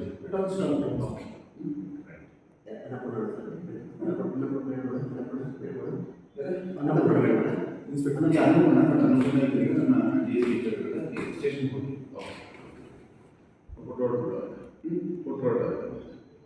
ಕೊಟ್ಟು ಹೊರಟಾಗ ಅಲ್ಲಿ ಇದೀಗ ಒಟ್ಟು ಇಮಿಡಿಯೇಟ್ ಆ್ಯಕ್ಷನ್ ತೊಗೊಂತಾರೆ. ಯಾಕಂದರೆ ಇದು ಡಿಲೇ ಆದಷ್ಟು ನಮ್ಮಲ್ಲಿ ಒಂದಷ್ಟು ಸ್ಟೇಟ್ಮೆಂಟ್ ಹೋಗುವಂಥದ್ದು, ನೆಕ್ಸ್ಟ್ ಅದಕ್ಕೆ ಆವಾಗ ಪ್ರಚೋದನೆ ಈ ಥರ ಇದು ಬೆಳೀತಾವೆ. ನಂತರ ಕೊಡಗು ಗೌಡ ಸಮಾಜಗಳ ಒಕ್ಕೂಟದ ಅಧ್ಯಕ್ಷ ಆನಂದ ಕರಂದ್ಲಾಜೆ ಮಾತನಾಡಿ, ಕೆಲವು ತಿಂಗಳ ಹಿಂದೆ ಕೂಡ 2 ಜನಾಂಗಗಳ ನಡುವೆ ಶಾಂತಿ ಕದಡಿ ವಿಕೋಪಕ್ಕೆ ತಿರುಗಿ ಸದ್ಯ ಶಾಂತವಾಗಿತ್ತು. ಕೆಲವು ವ್ಯಕ್ತಿಗಳು ಸಾಮಾಜಿಕ ಜಾಲತಾಣದಲ್ಲಿ ಅವಹೇಳನ ರೀತಿಯಲ್ಲಿ ಕಮೆಂಟ್ ಹಾಕಿದ್ದಾರೆ. ಇಂಥವರ ವಿರುದ್ಧ ಪೊಲೀಸ್ ಇಲಾಖೆ ಸೂಕ್ತ ಕ್ರಮ ಕೈಗೊಳ್ಳಬೇಕೆಂದು ಕೊಡಗು ಗೌಡ ಸಮಾಜಗಳ ಒಕ್ಕೂಟದ ಪ್ರಮುಖರು ಹೆಚ್ಚುವರಿ ಪೊಲೀಸ್ ವರಿಷ್ಠಾಧಿಕಾರಿಗಳ ಗಮನಕ್ಕೆ ತಂದು ದೂರನ್ನು ಸಲ್ಲಿಸಿದ್ದಾರೆ. ಒಂದು ವೇಳೆ ತಪ್ಪಿತಸ್ಥರ ವಿರುದ್ಧ ಪೊಲೀಸ್ ಇಲಾಖೆ ಸೂಕ್ತ ಕ್ರಮ ಕೈಗೊಳ್ಳದಿದ್ದಲ್ಲಿ ಉಗ್ರ ಹೋರಾಟ ನಡೆಸುವುದಾಗಿ ಕೊಡಗು ಗೌಡ ಸಮಾಜಗಳ ಒಕ್ಕೂಟ ಎಚ್ಚರಿಕೆ ನೀಡಿದೆ. ಕಳೆದ 1 ವರ್ಷದಿಂದ ಕೊಡಗಿನಲ್ಲಿ ನಡೆಯುತ್ತಿರುವಂತಹ ಕೆಲವು ವಿದ್ಯಮಾನಗಳಲ್ಲಿ ಬಹುಶಃ ಕಳೆದ ನವೆಂಬರ್ ತಿಂಗಳಲ್ಲಿ 2 ಕೋಮುಗಳ ಮಧ್ಯೆ 2 ಜನಾಂಗಗಳ ಮಧ್ಯೆ ಒಂದು ಸಂಘರ್ಷಕರ ಒಂದು ವಾತಾವರಣ ಸೃಷ್ಟಿಯಾಗ್ತದೆ. ಆ ವಾತಾವರಣ ಸೃಷ್ಟಿಯಾದಾಗ ಸಹಜವಾಗಿ ಒಂದಷ್ಟು ಪರ ವಿರೋಧ ಕಂಪ್ಲೇಂಟ್ಗಳು, ದೂರುಗಳು ದಾಖಲಾಗಿ ಈಗೆಲ್ಲ ತಣ್ಣಗಾಗಿತ್ತು. ಬಹುಶಃ 2 ಜನಾಂಗದವರು, ಕೊಡಗಿನ ಒಂದು ಪ್ರಬಲ ಜನಾಂಗದವರು ಅವರವರು ಪಾಡಿಗೆ ಅವರ ಕೆಲಸ ಕಾರ್ಯಗಳನ್ನು ಮಾಡಿಕೊಂಡು ಸಹೋದರತ್ವದಿಂದ ಅಣ್ಣತಮ್ಮಂದಿರಂಗೆ ಮತ್ತೆ ಬಾಳ್ವೆ ಮಾಡೋ ವಿಷಯತ್ತ ಸಾಕ್ತಾ ಇರುವ ಇಂಥ ಸಂದರ್ಭದಲ್ಲಿ ಅಪ್ಪಯ್ಯ ಗೌಡರ ಸ್ವಾತಂತ್ರ್ಯ ಹೋರಾಟಗಾರ ಹುತಾತ್ಮ ಅಪ್ಪಯ್ಯ ಗೌಡರ ಬಗ್ಗೆ ಒಂದಷ್ಟು ಕೆಲವು ವ್ಯಕ್ತಿಗಳು, ಅಂದರೆ ಕೇವಲ ಒಬ್ಬ ಅಥವಾ ಒಂದು 2 ವ್ಯಕ್ತಿಗಳು ಅಂತ ಹೇಳ್ಬೋದು, ಅಂಥ ವ್ಯಕ್ತಿಗಳು ಹೀನಾಯವಾಗಿ ಒಂದು ಸೋಷಿಯಲ್ ಮೀಡಿಯಾಗಳಲ್ಲಿ, ಸಾಮಾಜಿಕ ಜಾಲತಾಣಗಳಲ್ಲಿ ಬರೆದಿರೋದನ್ನು ನಾವು ಗಮನಿಸಿದ್ದೇವೆ. ಇಂಥ ಕಿಡಿಗಳನ್ನ, ಕ್ರಿಮಿನಲ್ಗಳನ್ನ ನಾವು ಮಟ್ಟ ಹಾಕುವುದು ಕೊಡಗಿನ ಮಟ್ಟಿಗೆ ಭಾಳ ಅವಶ್ಯಕ. ಆ ದಿಸೆಯಲ್ಲಿ ನಾವು ಇವತ್ತು ಮಾನ್ಯ ಜಿಲ್ಲಾ ವರಿಷ್ಠಾಧಿಕಾರಿ ಪೊಲೀಸ್ ವರಿಷ್ಠಾಧಿಕಾರಿಯವರಿಗೆ ಒಂದು ದೂರು ಸಲ್ಲಿಸಿದ್ದೇವೆ. ಅವರ ಮೇಲೆ ಒಂದು ತೀವ್ರತರವಾದ ಒಂದು ಕ್ರಮ ತಗೋತೀವಿ ಅಂತೇಳಿ ಅಂತ ಪೊಲೀಸ್ ವರಿಷ್ಠಾಧಿಕಾರಿಗಳ ಪರವಾಗಿ ಹೆಚ್ಚುವರಿ ಪೊಲೀಸ್ ವರಿಷ್ಠಾಧಿಕಾರಿಗಳು ನಮಗೆ ಭರವಸೆ ಕೊಟ್ಟಿದ್ದಾರೆ. ನಮಗೂ ಕಾನೂನು ಮೇಲೆ ಭರವಸೆ ಇದೆ. ಆದರೆ ಕಾನೂನು ತಕ್ಷಣವಾಗಿ ಬಗ್ಗೆ ಕ್ರಮ ವಹಿಸಬೇಕು ಅಂತೇಳಿ ನಾವು ಆಗ್ರಹ ಪಡಿಸ್ತಾ ಇದ್ದೇವೆ. ತುಂಬ ದಿನ ಇದನ್ನು ಡಿಲೇ ಮಾಡ್ತಾ ಹೋದಷ್ಟು ಸಹ ಸಹಜವಾಗಿ ಮತ್ತೊಮ್ಮೆ ಈ ಸಂಘರ್ಷದ ದಿನಗಳು ಬರ್ಬೋದೇನೋ ಅಂತ ಅನಿಸಿಕೆ ನಮಗಿದೆ. ಹಾಗಾಗಿ ನಾವು ಈ ದಿಸೆಯಲ್ಲಿ ಕೆಲವೊಂದಷ್ಟು ಒತ್ತಾಯಪೂರ್ವಕವಾಗಿ ಒಂದೆರಡು ದಿನಗಳಲ್ಲಿ ಈ ಬಗ್ಗೆ ಪೊಲೀಸ್ ಇಲಾಖೆ ಕ್ರಮ ತಗೋಬೇಕು. ಅವರ ಮೇಲೆ ಇರುವಂಥ ಭರವಸೆಯನ್ನು ಹುಸಿಯಾಗಬಾರ್ದು. ಈ ಕೇಡಿಗಳನ್ನ ಮಟ್ಟ ಹಾಕಲಿಕ್ಕೆ ಕೊಡಗು ಗೌಡ ಸಮಾಜದ ಒಕ್ಕೂಟ ಖಂಡಿತವಾಗ್ಲೂ ಸಮರ್ಥವಿದೆ. ಅದಕ್ಕೆ ಬೇಕಾದ ಕೆಲಸಗಳನ್ನ ನಾವು ಖಂಡಿತವಾಗ್ಲೂ ಮಾಡ್ತೇವೆ. ಒಂದು ವೇಳೆ ಈ ದಿಸೆಯಲ್ಲಿ ನಿಧಾನವಾಗಿ ಏನಾದರೂ ಕ್ರಮ ಆದರೆ ನಮ್ಮ ಜನಾಂಗದವರು ಸಹ ಒಂದಷ್ಟು ಎಲ್ಲೋ ಒಂದು ಕಡೆಗೆ ಉದ್ರಿಕ್ತ ವಾತಾವರಣ ಸೃಷ್ಟಿಯಾಗುವ ಚಾನ್ಸಸ್ಗಳಿದೆ. ಈ ದಿಸೆಯಲ್ಲಿ ಒಂದು ವೇಳೆ ಪ್ರತಿಭಟನೆಯೋ ಅಥವಾ ಒಂದು ಬಂದ್ ಮಾಡುವಂಥ ಕೆಲಸಗಳಿಗೂ ಸಹ ಮುಂದಿನ ದಿನಗಳಲ್ಲಿ ಆಸ್ಪದ ಕೊಡೋದು ಬೇಡ ಅಂತ ಹೇಳುವಂಥ ವಿನಂತಿಯನ್ನು ನಾನು ಮಾಡ್ತಾ, ಅಂಥ ಒಂದು ಕೆಲಸ ಕಾರ್ಯಗಳಿಗೆ ನಮ್ಮ ಜನಾಂಗವೂ ಸಹ ಈ ದಿಸೆಯಲ್ಲಿ ಉದ್ರಿಕ್ತವಾಗಿ ವರ್ತಿಸಿದೆ. ಅಂಥ ದಿನ ಬಂದರೆ ಖಂಡಿತವಾಗಲೂ ಆ ದಿಸೆಯಲ್ಲಿ ನಾವು ಕೆಲಸ ಮಾಡುವ. ಬಹುಶಃ ನಾವು ಪೊಲೀಸ್ ಇಲಾಖೆ ಮೇಲ್ಗಡೆಗೆ ಒಂದಷ್ಟು ಭರವಸೆಯನ್ನು ಇಟ್ಟು ಇವತ್ತು ನಾವು ಅವರ ಮೇಲೆ ದೂರನ್ನು ಕೊಟ್ಟಿದ್ದೇವೆ. ಬಹುಶಃ ಪೊಲೀಸರು ಇದನ್ನು ತಕ್ಷಣ ಕ್ರಮ ತಗೊಳ್ತಿರೋ ಒಂದು ಭರವಸೆ ಕೂಡ ನಮಗಿದೆ. ಈ ಸಂದರ್ಭ ಕೊಡಗು ಸಮಾಜಗಳ ಒಕ್ಕೂಟದ ಕಾರ್ಯದರ್ಶಿ ಪೇರಿಯನ್ನ ಉದಯ್, ಖಜಾಂಚಿ ಅಂಬೇಕಲ್ ನವೀನ್, ಕೊಡಗು ಗೌಡ ಸಮಾಜಗಳ ಒಕ್ಕೂಟದ ಕಾನೂನು ಸಲಹೆಗಾರ ಕೊಂಬಾರನ ರೋಷನ್, ಕೊಡಗು ಗೌಡ ಯುವ ವೇದಿಕೆ ಕಾರ್ಯದರ್ಶಿ ಪುದಿಯನೆರವನ ರಿಷಿತ್ ಮಾದಯ್ಯ ಮತ್ತಿತರರು ಪಾಲ್ಗೊಂಡಿದ್ದರು. ಹೊದ್ದೂರು ಪಂಚಾಯತ್ ವ್ಯಾಪ್ತಿಯಲ್ಲಿ ಸ್ವಂತ ಸೂರಿಗಾಗಿ ಬಡವರು ಹಲವಾರು ಬಾರಿ ಒತ್ತಾಯಿಸಿ ಮನವಿಯನ್ನ ಸಲ್ಲಿಸಿದ್ರೂ ಕೂಡ ಸಂಬಂಧಪಟ್ಟ ಅಧಿಕಾರಿಗಳು ಇತ್ತ ಗಮನ ಹರಿಸ್ತಾ ಇಲ್ಲ. ಅಧಿಕಾರಿಗಳ ವರ್ತನೆ ಹೀಗೇನೆ ಮುಂದುವರೆದಲ್ಲಿ ಉಸ್ತುವಾರಿ ಸಚಿವರು ಆಗಮಿಸುವ ಸಂದರ್ಭ ಅವರಿಗೆ ಗೆರವು ಹಾಕೋದಾಗಿ ಬಹುಜನ ಸಮಾಜ ಪಕ್ಷದ ಅಧ್ಯಕ್ಷ ಬಂಡಪ್ಪ ಎಚ್ಚರಿಕೆ ನೀಡಿದ್ದಾರೆ. ಮಡಿಕೇರಿಯ ತಾಲೂಕು ಕಚೇರಿ ಬಳಿ ಬಹುಜನ ಸಮಾಜ ಪಕ್ಷದ ಕಾರ್ಯಕರ್ತರು ಮಡಿಕೇರಿ ತಾಲೂಕು ತಹಶೀಲ್ದಾರ್ಗೆ ಸ್ವಂತ ನಿವೇಶನ ರಹಿತರಿಗೆ ಸ್ವಂತ ಸೂರು ನೀಡಬೇಕು ಹಾಗೂ ತಾಲೂಕು ಕಚೇರಿಯ ಸಿಬ್ಬಂದಿಗಳನ್ನು ನಿಯಂತ್ರಣದಲ್ಲಿಟ್ಟುಕೊಂಡು ಕೆಲಸ ಮಾಡಿಸುವಲ್ಲಿ ದಂಡಾಧಿಕಾರಿಗಳು ವಿಫಲರಾಗಿದ್ದಾರೆ ಅಂತ ದೂರಿದರು. ಇನ್ನು ಶಾಸಕರು ಎಲ್ಲ ಇಲಾಖೆಗಳಿಗೂ ಭೇಟಿ ನೀಡಿ ಕಾರ್ಯವೈಖರಿಯ ಬಗ್ಗೆ ಗಮನಿಸಬೇಕು. ಮುಂದಿನ ದಿನಗಳಲ್ಲಿ ನಿವೇಶನ ರಹಿತರ ಬೇಡಿಕೆಗಳಿಗೆ ಸ್ಪಂದನೆ ಸಿಗದಿದ್ದಲ್ಲಿ ಕೊಡಗು ಉಸ್ತುವಾರಿ ಸಚಿವರು ಕೊಡಗಿಗೆ ಬಂದಾಗ ಅವರಿಗೆ ಗೆರವು ಹಾಕಲಾಗುವುದೆಂದು ಬಹುಜನ ಸಮಾಜ ಪಕ್ಷ ಎಚ್ಚರಿಕೆ ನೀಡಿದೆ. 26 ಜನಗಳು ಯಾವಾಗ ಕೊಟ್ಟಿದ್ದಾರೆ ನೀವು ಅದನ್ನು ಪರಿಶೀಲನೆ ಮಾಡಬಹುದು. 90% ಅರ್ಜಿಗಳನ್ನು ಯಾಕಾಗಿ ಇಷ್ಟು ವಿಳಂಬ ಮಾಡ್ತಿದ್ದೀರಿ ಅನ್ನೋದಕ್ಕೆ ನಿಮ್ಮ ಇಲಾಖೆಯಲ್ಲಿ ನೀವು ಪ್ರಶ್ನೆ ಮಾಡಬೇಕಾಗಲ್ಲ. ಇಲ್ಲಿ ಬಹಳಷ್ಟು ನಿಮ್ಮ ಸಿಬ್ಬಂದಿಗಳು ಬಹಳಷ್ಟು ನಿರ್ಲಕ್ಷ್ಯ ಕೆಲಸ ಮಾಡ್ತಿದ್ದಾರೆ. 90% ತಿದ್ದುಪಡಿಗಳನ್ನು ಕೊಟ್ಟಿದ್ದು ಅದರಲ್ಲಿ ಅಲಿನೇಳು ಜನರು ಇನ್ನೂ ಕೂಡ ಉಳ್ಕೊಂಡಿದೆ. ಎಲ್ಲ ಸರ್ವೆ ಆಗಿ ಇಷ್ಟೆಲ್ಲ ಆಗಿದ್ರೂ ಕೂಡ ನಿಮ್ಮ ಇಲಾಖೆಯಲ್ಲಿ ಬಹಳಷ್ಟು ನಿರ್ಲಕ್ಷ್ಯ ಆಗ್ತಿದೆ ಕೆಲಸಗಳು. ಯಾಕೆ ಅನ್ನೋದ್ರ ಬಗ್ಗೆ ನೀವು ಇದನ್ನು ಪ್ರಶ್ನೆ ಮಾಡಲಿಲ್ಲ ಅಂತಂದರೆ ಅವ್ರ ಬಗ್ಗೆ ಎಲ್ಲ ಮತ್ತೆ ಮುಂದಿನ ದಿನಗಳಲ್ಲಿ ನಾವು ಇದನ್ನು ಪ್ರಶ್ನೆ ಮಾಡಬೇಕು. ಇವಾಗ ಇಲ್ಲಿರೋರಿಗೆ 26 ಜನಕ್ಕೆ ಹಕ್ಕುಪತ್ರ ಇದು ಹೊಸದಾಗಿ ಕೊಡ್ಲಿಕ್ಕೆ ಕರೆಕ್ಷನ್ ಇದನ್ನೆಲ್ಲನೂ ಕೂಡ ಸರ್ವೆ ಮಾಡಿ ಸ್ಕೆಚ್ ಬಂದು ಇಲ್ಲಿ ನಿಮ್ಮ ಆಫೀಸ್ನಲ್ಲಿ ಇದೆ. ಆದರೂ ಕೂಡ ಅದನ್ನು ಯಾಕೆ ಮಾಡ್ತಿಲ್ಲ ಅನ್ನೋದ್ರ ಬಗ್ಗೆ ನಮ್ಗೆ ಗೊತ್ತಿಲ್ಲ. ಅವರಿಗೆ ಗೆರವು ಮಾಡೋದು ಖಂಡಿತ ಕಪ್ಪು ಫ್ಲಾಗ್ ಹಾಕಿ ಗೆರವು ಮಾಡ್ತೀವಿ. ಅದು ಯಾವಾಗ ಬೇಕಾದ್ರೂ ಬರ್ಬೋದು. ಅದರ ಮೊದಲು ಇವರು ಕ್ರಮ ತಗೊಂಡ್ರೆ ಬಚಾವ್, ಅಲ್ಲಾಂದ್ರೆ ಕಾಣಲೇಬೇಕು. ಅಲ್ಲ ಸರ್, ನೀವು ಒಂದು ದಿನಗಳೇ ಇಲ್ಲ ನೀವು ಈ ಶನಿವಾರದ ಒಳಗಡೆ ನೋಡೋಣ, ಇದೊಂದು ಅವಕಾಶ ಅವರಿಗೆ ಗೆರವು ಮಾಡ್ತೀವಿ 100%. ಅದು ನೇರವಾಗಿ ಒತ್ತು ಹೇಳ್ತಿದ್ದೀವಿ. ಅದರಲ್ಲಿ ಯಾವುದೇ ಅನುಮಾನಗಳಿಲ್ಲ. ಯಾವುದೇ ರೀತಿಯ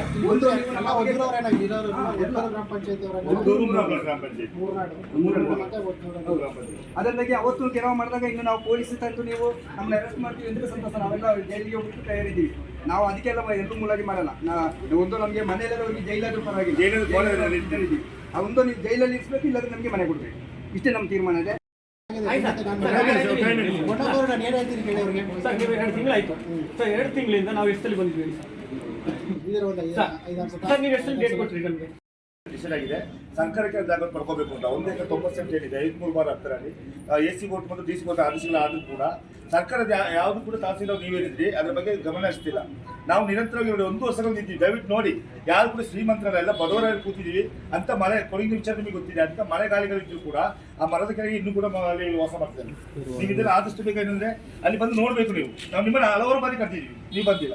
ಯಾಕೆಂದ್ರೆ ನಮ್ಮನ್ನು ಕೇಳೋರಿಲ್ಲ. 79 ವರ್ಷ ನಾವು ಸ್ವಾತಂತ್ರ್ಯ ಬಂದಿದೆ ನಿಜ, ಯಾರಿಗೆ ಬಂದಿದ್ರೆ ಯಾರಿಗೆ ಬಂದಿಲ್ಲ. ಸ್ವಂತವಾದಂಥ ಸೂರುಗಳಿಲ್ಲ ಅವರಲ್ಲಿ. ನಿರಂತರವಾಗಿ ಸೂರಿಲ್ಲದವರು ಲೈನ್ ಮನೆಗಳಲ್ಲಿ 1000 ಮನೆಗಳಲ್ಲಿ ವಾಸ ಮಾಡ್ತಿದ್ದಂಥ ಅವರು. ಬೇಕಾದ್ರೆ ಅವರನ್ನು ಅವರ ಪಂಚಾಯತ್ ವ್ಯಾಪ್ತಿಯಲ್ಲಿ ಅವರು ಗುರುತು ಮಾಡ್ಕೋಬಹುದು. ಅವ್ರಿಗೆ ಮನೆ ಇದೆ ಇಲ್ಲೋದಂಥದ್ದು ಪಂಚಾಯತ್ ತಿಳಿಸ್ತದೆ. ನಿರಂತರವಾಗಿ ಅಷ್ಟು ಕೂತಿದ್ರು ಕೂಡ ಜಿಲ್ಲಾಡಳಿತಗೂ ಮತ್ತು ಆ ಪೆಗ್ಗೋಲು ನಿವಾಸರ ಹೋರಾಟಕ್ಕೆ ಸಂಬಂಧ ಇಲ್ಲದ ರೀತಿಯಲ್ಲಿ ನೀವಿದ್ರಿ. ಅವ್ರು ಹೋರಾಟ ಮಾಡ್ತಾ ಬಿಡಿ, ಅಲ್ಲೇ ಮಾಡ್ಕೊಂಡು ಕಾಡೊಳಗಿದ್ರಿ. ಆ ರೀತಿ ಹೋರಾಟ ದಯವಿಟ್ಟು ಇದರ ಪ್ರತಿ ವಾರಕ್ಕೊಂದ್ಸಲ ಬಂದು ನಮ್ಮ ಆಫೀಸಲ್ಲಿ ಇದ್ರ ಬಗ್ಗೆ ಫಾಲೋಅಪ್ ಮಾಡ್ತಾ ಇದ್ದಾರೆ. ಖಂಡಿತವಾಗೂ ನಾವು ಇದ್ರ ಬಗ್ಗೆ ಏನು ಇವಾಗ DC ಸರ್ ಮತ್ತು AC ಸರ್ ಅವರು ಆರ್ಡರ್ ಆಗಿದೆ, ಅದನ್ನು ಮತ್ತೆ ಇನ್ನೊಂದ್ಸಲ ಪರಿಶೀಲಿಸಿ ಆದಷ್ಟು ಬೇಗ ನಿಮಗೆ ನಿಮಗೆಲ್ಲರಿಗೂ ಒಂದು ಶಾಶ್ವತವಾದ ಒಂದು ಪರಿಹಾರ ಕೊಡಬೇಕು ಅಂತ ಅದ್ರ ಮೇಲೆ ನಾವು ಕೆಲಸ ಖಂಡಿತವಾಗೂ ನಮ್ಮ ಕಂದಾಯ ಇಲಾಖೆಯಿಂದ ನಾವು ಮಾಡ್ತೀವಿ. ಅದರಿಂದ ಸ್ವಲ್ಪ ನೀವು ನಮಗೆ ಕಾಲಾವಕಾಶ ಕೊಡಬೇಕು. ಮುಂದೆ ನನಗೆ ಗೊತ್ತಾಗಲಿ ಅಂದರೆ ನಾವು ಬಡವರನ್ನು ಭಾಳ ಸರಿ ನಾವಲ್ಲಿ ಮಾತಾಡ್ತಾ ಬರ್ತಿರ್ತೀವಿ. ಅವರಿಗೆ ಅಲ್ಲಿ ಮಾತಾಡಿದೊಂದು ರೀತಿ ಮತ್ತು ಅಲ್ಲಿ ಹೋಗಿ ಮಾತಾಡೋದೊಂದು ರೀತಿ, ಅವರಿಗೆ ಒಂದು ನಿಜವಾಗ್ಲೂ ಬೇಜಾರಾಗಿದೆ. ಅದರಿಂದಾಗಿ ಇವತ್ತು ನಮಗೆ ಇಷ್ಟು ದಿನಗಳಲ್ಲಿ ನಮ್ಮ ಸಮಸ್ಯೆನ ಬಗೆಹರಿಸೋದ್ರಿಂದ ನಮಗೆ ಕರೆಕ್ಟಾಗಿ ತೀರ್ಮಾನ ತಗೊಳ್ಬೇಕಾಗಿದೆ. ಅದು ತಪ್ಪಿದಲ್ಲಿ ನಾವು ಏನು ಮಾಡ್ತೀವಿ ಅಂದರೆ ಮುಂದಿನ ದಿನಗಳಲ್ಲಿ ಇಲ್ಲಿಗೆ ಉಸ್ತುವಾರಿ ಮಂತ್ರಿ ಬರ್ತಿರುವಾಗ ಅವರಿಗೆ ಕಪ್ಪು ಫ್ಲಾಗ್ ಹಾರಿಸಿ ಅವ್ರನ್ನ ಗೆರವು ಮಾಡ್ತೀವಿ. ಗೆರವು ಮಾಡಿ ಇದು ಕಂದಾಯ ಇಲಾಖೆಯ ನಿರ್ಲಕ್ಷ್ಯತೆಯ ಬಗ್ಗೆ ನಾವು ಪ್ರಶ್ನೆ ಮಾಡ್ತೀವಿ. ಆ ಪ್ರಶ್ನೆ ಮಾಡಿದಾಗ ಅದಕ್ಕೆ ಅಧಿಕಾರಿಗಳು ಉತ್ತರ ಕೊಡಬೇಕು.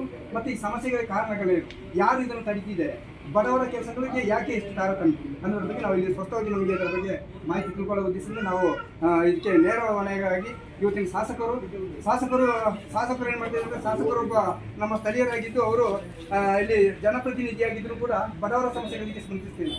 ಈ 1 ವರ್ಷದ ಹೋರಾಟ ನಡೆದಿದ್ದರೂ ಕೂಡ ಈ ಸ್ಥಳೀಯ ನಮ್ಮ ಶಾಸಕರು ಇದುವರೆಗೆ ಮಂತ್ರಿಗಳವರು ಆ ಸ್ಥಳ ಭೇಟಿ ಮಾಡಲಿಲ್ಲ, ಜನಗಳ ಸಮಸ್ಯೆಗಳನ್ನು ಇದುವರೆಗೆ ಆಲಿಸಲಿಲ್ಲ. ಇದು ನಮಗೆ ನಮ್ಮ ಹೋರಾಟದ ಭಾಗವಾಗಿ ಜನಸಾಮಾನ್ಯರಿಗೆ ತುಂಬನೇ ಬೇಜಾರು ತಂದಿರುವಂಥ ವಿಚಾರ. ಅದರಿಂದಾಗಿ ಈಗ ನಾವು ನಮ್ಮ ಶಾಸಕರಿಂದ ಸಾಧ್ಯ ಆಗದಿದ್ದರೆ ಉಸ್ತುವಾರಿ ಮಂತ್ರಿಗಳನ್ನು ನಾವು ಪ್ರಶ್ನೆ ಮಾಡ್ತೀವಿ ಅನ್ನೋ ಉದ್ದೇಶಕ್ಕೆ ನಾವು ತೀರ್ಮಾನ ತಗೊಂಡಿದ್ದೀವಿ. ಅದನ್ನು ಈಗ ಯಾವಾಗ ಅವ್ರು ಬರ್ತಾರೆ ಅದು ಆ ದಿನ ನಾವು ಹೆಚ್ಚಿನ ಜನಗಳಾಗಿ ನಾವು ಸೇರಿಕೊಂಡು 1000 ಜನಗಳನ್ನ ಸೇರಿಕೊಂಡು ನಾವು ಈ ಒಂದು ಕಾರ್ಯಕ್ರಮಗಳ ಹೊತ್ತು ಜಿಲ್ಲಾಧಿಕಾರಿಗಳಿರ್ಬೋದು, AC ಇರ್ಬೋದು, ತಾವುಗಳಿರ್ಬೋದು, ಇದಕ್ಕೆ ಸರಿಯಾದ ಉತ್ತರಗಳನ್ನು ಕೊಡಬೇಕು. ಅದಕ್ಕೆ ಮೊದಲು ನಮಗೆ ಏನು ತೀರ್ಮಾನ ತೆಗೆದುಕೊಳ್ತೀರಿ ಅನ್ನೋದನ್ನು ಬರೀ 10 ದಿನಗಳ ಗಡುವು ಕೊಟ್ಟಿದ್ದೀವಿ. 10 ದಿನಗಳ ಒಳಗಡೆ ನಮಗೆ ಈ ಕಾರ್ಯವೈಖರಿಗಳ ಬಗ್ಗೆ ಪ್ರಗತಿ ಕಾಣಬೇಕು ಅಂತ ನಮ್ಮ ಅಭಿಪ್ರಾಯ. ಸರ್, ನನ್ನ ಹೆಸರು ಮೊನ್ನಪ್ಪ, ಕೆ ಮೊನ್ನಪ್ಪ ಅಂತೇಳಿ. ನಾನು ಆಲ್ ಇಂಡಿಯಾ ಬಹುಜನ ಸಮಾಜ ಪಾರ್ಟಿಯ ಜಿಲ್ಲಾಧ್ಯಕ್ಷರು ಮತ್ತು ಬಹುಜನ ಕಾರ್ಮಿಕ ಸಂಘದ ಜಿಲ್ಲಾಧ್ಯಕ್ಷ. ನಾವು ಸುಮಾರು 30 ವರ್ಷಗಳಿಂದ ಈ ಬಡದ ಶೋಷಿತ ಸಮುದಾಯಗಳೇನಿದ್ದಾವೆ ಈ ಸಮುದಾಯಗಳಿಗೆ ಒಂದು ಸೂರು ಕೊಡೋ ಉದ್ದೇಶದಿಂದ ಭಾಳಷ್ಟು ಹೋರಾಟಗಳನ್ನ ಮಾಡ್ತಾ ಬಂದಿದ್ದೀವಿ. ಆದರೆ ಇವತ್ತು ಇತ್ತೀಚಿನ ಒಂದು 5 ವರ್ಷಗಳ ನಂತರದಲ್ಲಿ ಇಲ್ಲಿ ಸರಿಯಾದ ರೀತಿಯಲ್ಲಿ ಇಲಾಖೆಗಳಲ್ಲಿ ಸರಿಯಾದ ರೀತಿಯಲ್ಲಿ ಕೆಲಸ ನಡೀತಿಲ್ಲ. ನಾವು ತಾಲೂಕು ಕಚೇರಿನಲ್ಲಿ ಬಂದು ತುಂಬ ಬಾರಿ ಇದರ ಬಗ್ಗೆ ಮನವಿ ಕೂತು ಮಾತಾಡಿದ್ದೀವಿ. ಆದರೆ ಮನವಿಗೆ ಯಾವುದೇ ರೀತಿಯ ಸರಿಯಾದ ರೀತಿಯಲ್ಲಿ ಇಲಾಖೆಯಲ್ಲಿ ಸಿಬ್ಬಂದಿಗಳು ಕೆಲಸ ಮಾಡ್ತಿಲ್ಲ. ಅದನ್ನು ಕಂಟ್ರೋಲ್ ಇಟ್ಕೊಳ್ಳುವಂಥ ದಂಡಾಧಿಕಾರಿಗಳು ಕೂಡ ತುಂಬ ವೀಕ್ ಇದ್ದಾರೆ ಅಂತ ಕಾಣಿಸ್ತಿದೆ ನನಗೆ.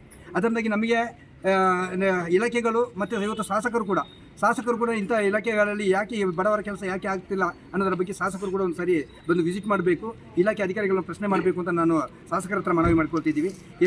ಇದಕ್ಕೆಲ್ಲ ಕಾರಣಗಳು ಏನಂತ ಕೇಳಿದ್ರೆ, ಇವತ್ತಿನ ಜಿಲ್ಲಾಡಳಿತ ಕಾರ್ಯಾಂಗವನ್ನು ಶಾಸಕಾಂಗ ಪ್ರಶ್ನೆ ಮಾಡ್ತಿಲ್ಲ ಅನ್ನೋದ್ರ ಬಗ್ಗೆ ನಮಗೆ ಭಾಳ ಸ್ಪಷ್ಟವಾಗಿ ಅರ್ಥ ಆಗುತ್ತೆ. ಅದರಿಂದಾಗಿ ನಾವು ಇವತ್ತು ಏನು ನಮ್ಮ ಪಿಗ್ಗೋಲಿ ಹೋರಾಟದ ವಿಚಾರವಾಗಿ ಇವತ್ತು ಜಿಲ್ಲಾಧಿಕಾರಿಯವರು ಮತ್ತು ಇವರು ಜಿಲ್ಲಾ ವಿಭಾಗಾಧಿಕಾರಿ 2 ಇಲಾಖೆಯಲ್ಲಿ ಕೂಡ ಅವರು ಏನು ಭೂ ಮಾಲೀಕರು ಜಾಗವನ್ನು ಒತ್ತುವರಿ ಮಾಡ್ಕೊಂಡಿದ್ದರು ಅದನ್ನು ತೆರವು ಮಾಡಲಿಕ್ಕೆ ಆದೇಶ ಆಗಿದೆ.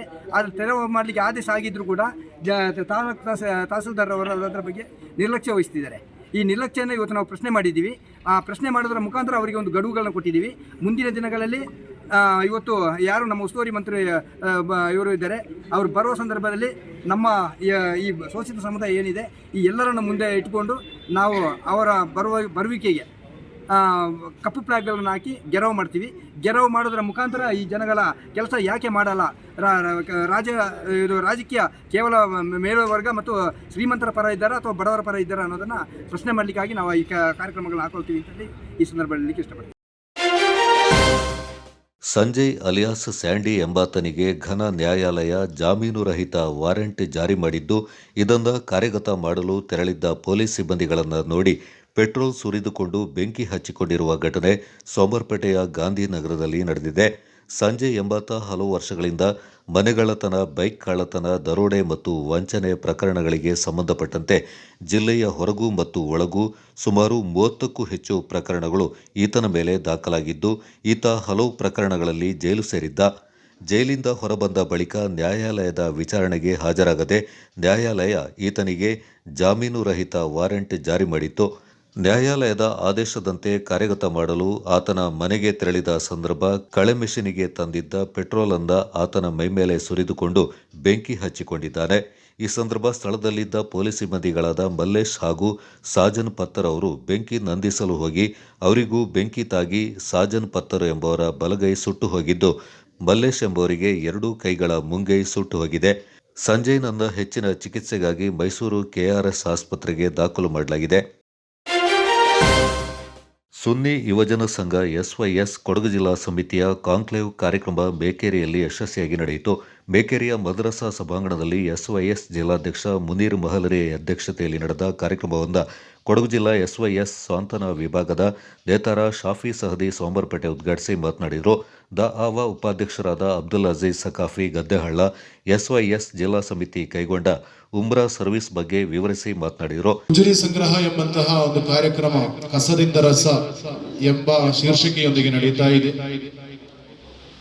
ಮನೆ ಮನೆಗಳಿಗೆ ತೆರಳಿ ನಮ್ಮ ಎಸ್ವೈಎಸ್ ನ ಕಾರ್ಯಕರ್ತರು, ಸಾಂತ್ವನದ ಇಸಾಬದ ಕಾರ್ಯಕರ್ತರು ಮನೆ ಮನೆಗೆ ತೆರಳಿ ಅಲ್ಲಿರುವಂತಹ ಅವರು ಬಳಸದೇ ಇರುವಂತಹ ಗುಜರಿ ವಸ್ತುಗಳನ್ನು ಸಂಗ್ರಹಿಸಿ ಆ ಗುಜರಿ ವಸ್ತುಗಳಿಂದ ಬಂದಂತಹ ಹಣವನ್ನ ನಿತ್ಯ ರೋಗಿಗಳಾದ ಬಡವರಿಗೆ ನೀಡುವಂತಹ ಕೆಲಸವನ್ನ ಆ ಒಂದು ನಿರ್ದೇಶನವನ್ನ ರಾಜ್ಯ ಸಮಿತಿ ನಮಗೆ ನೀಡಿತು.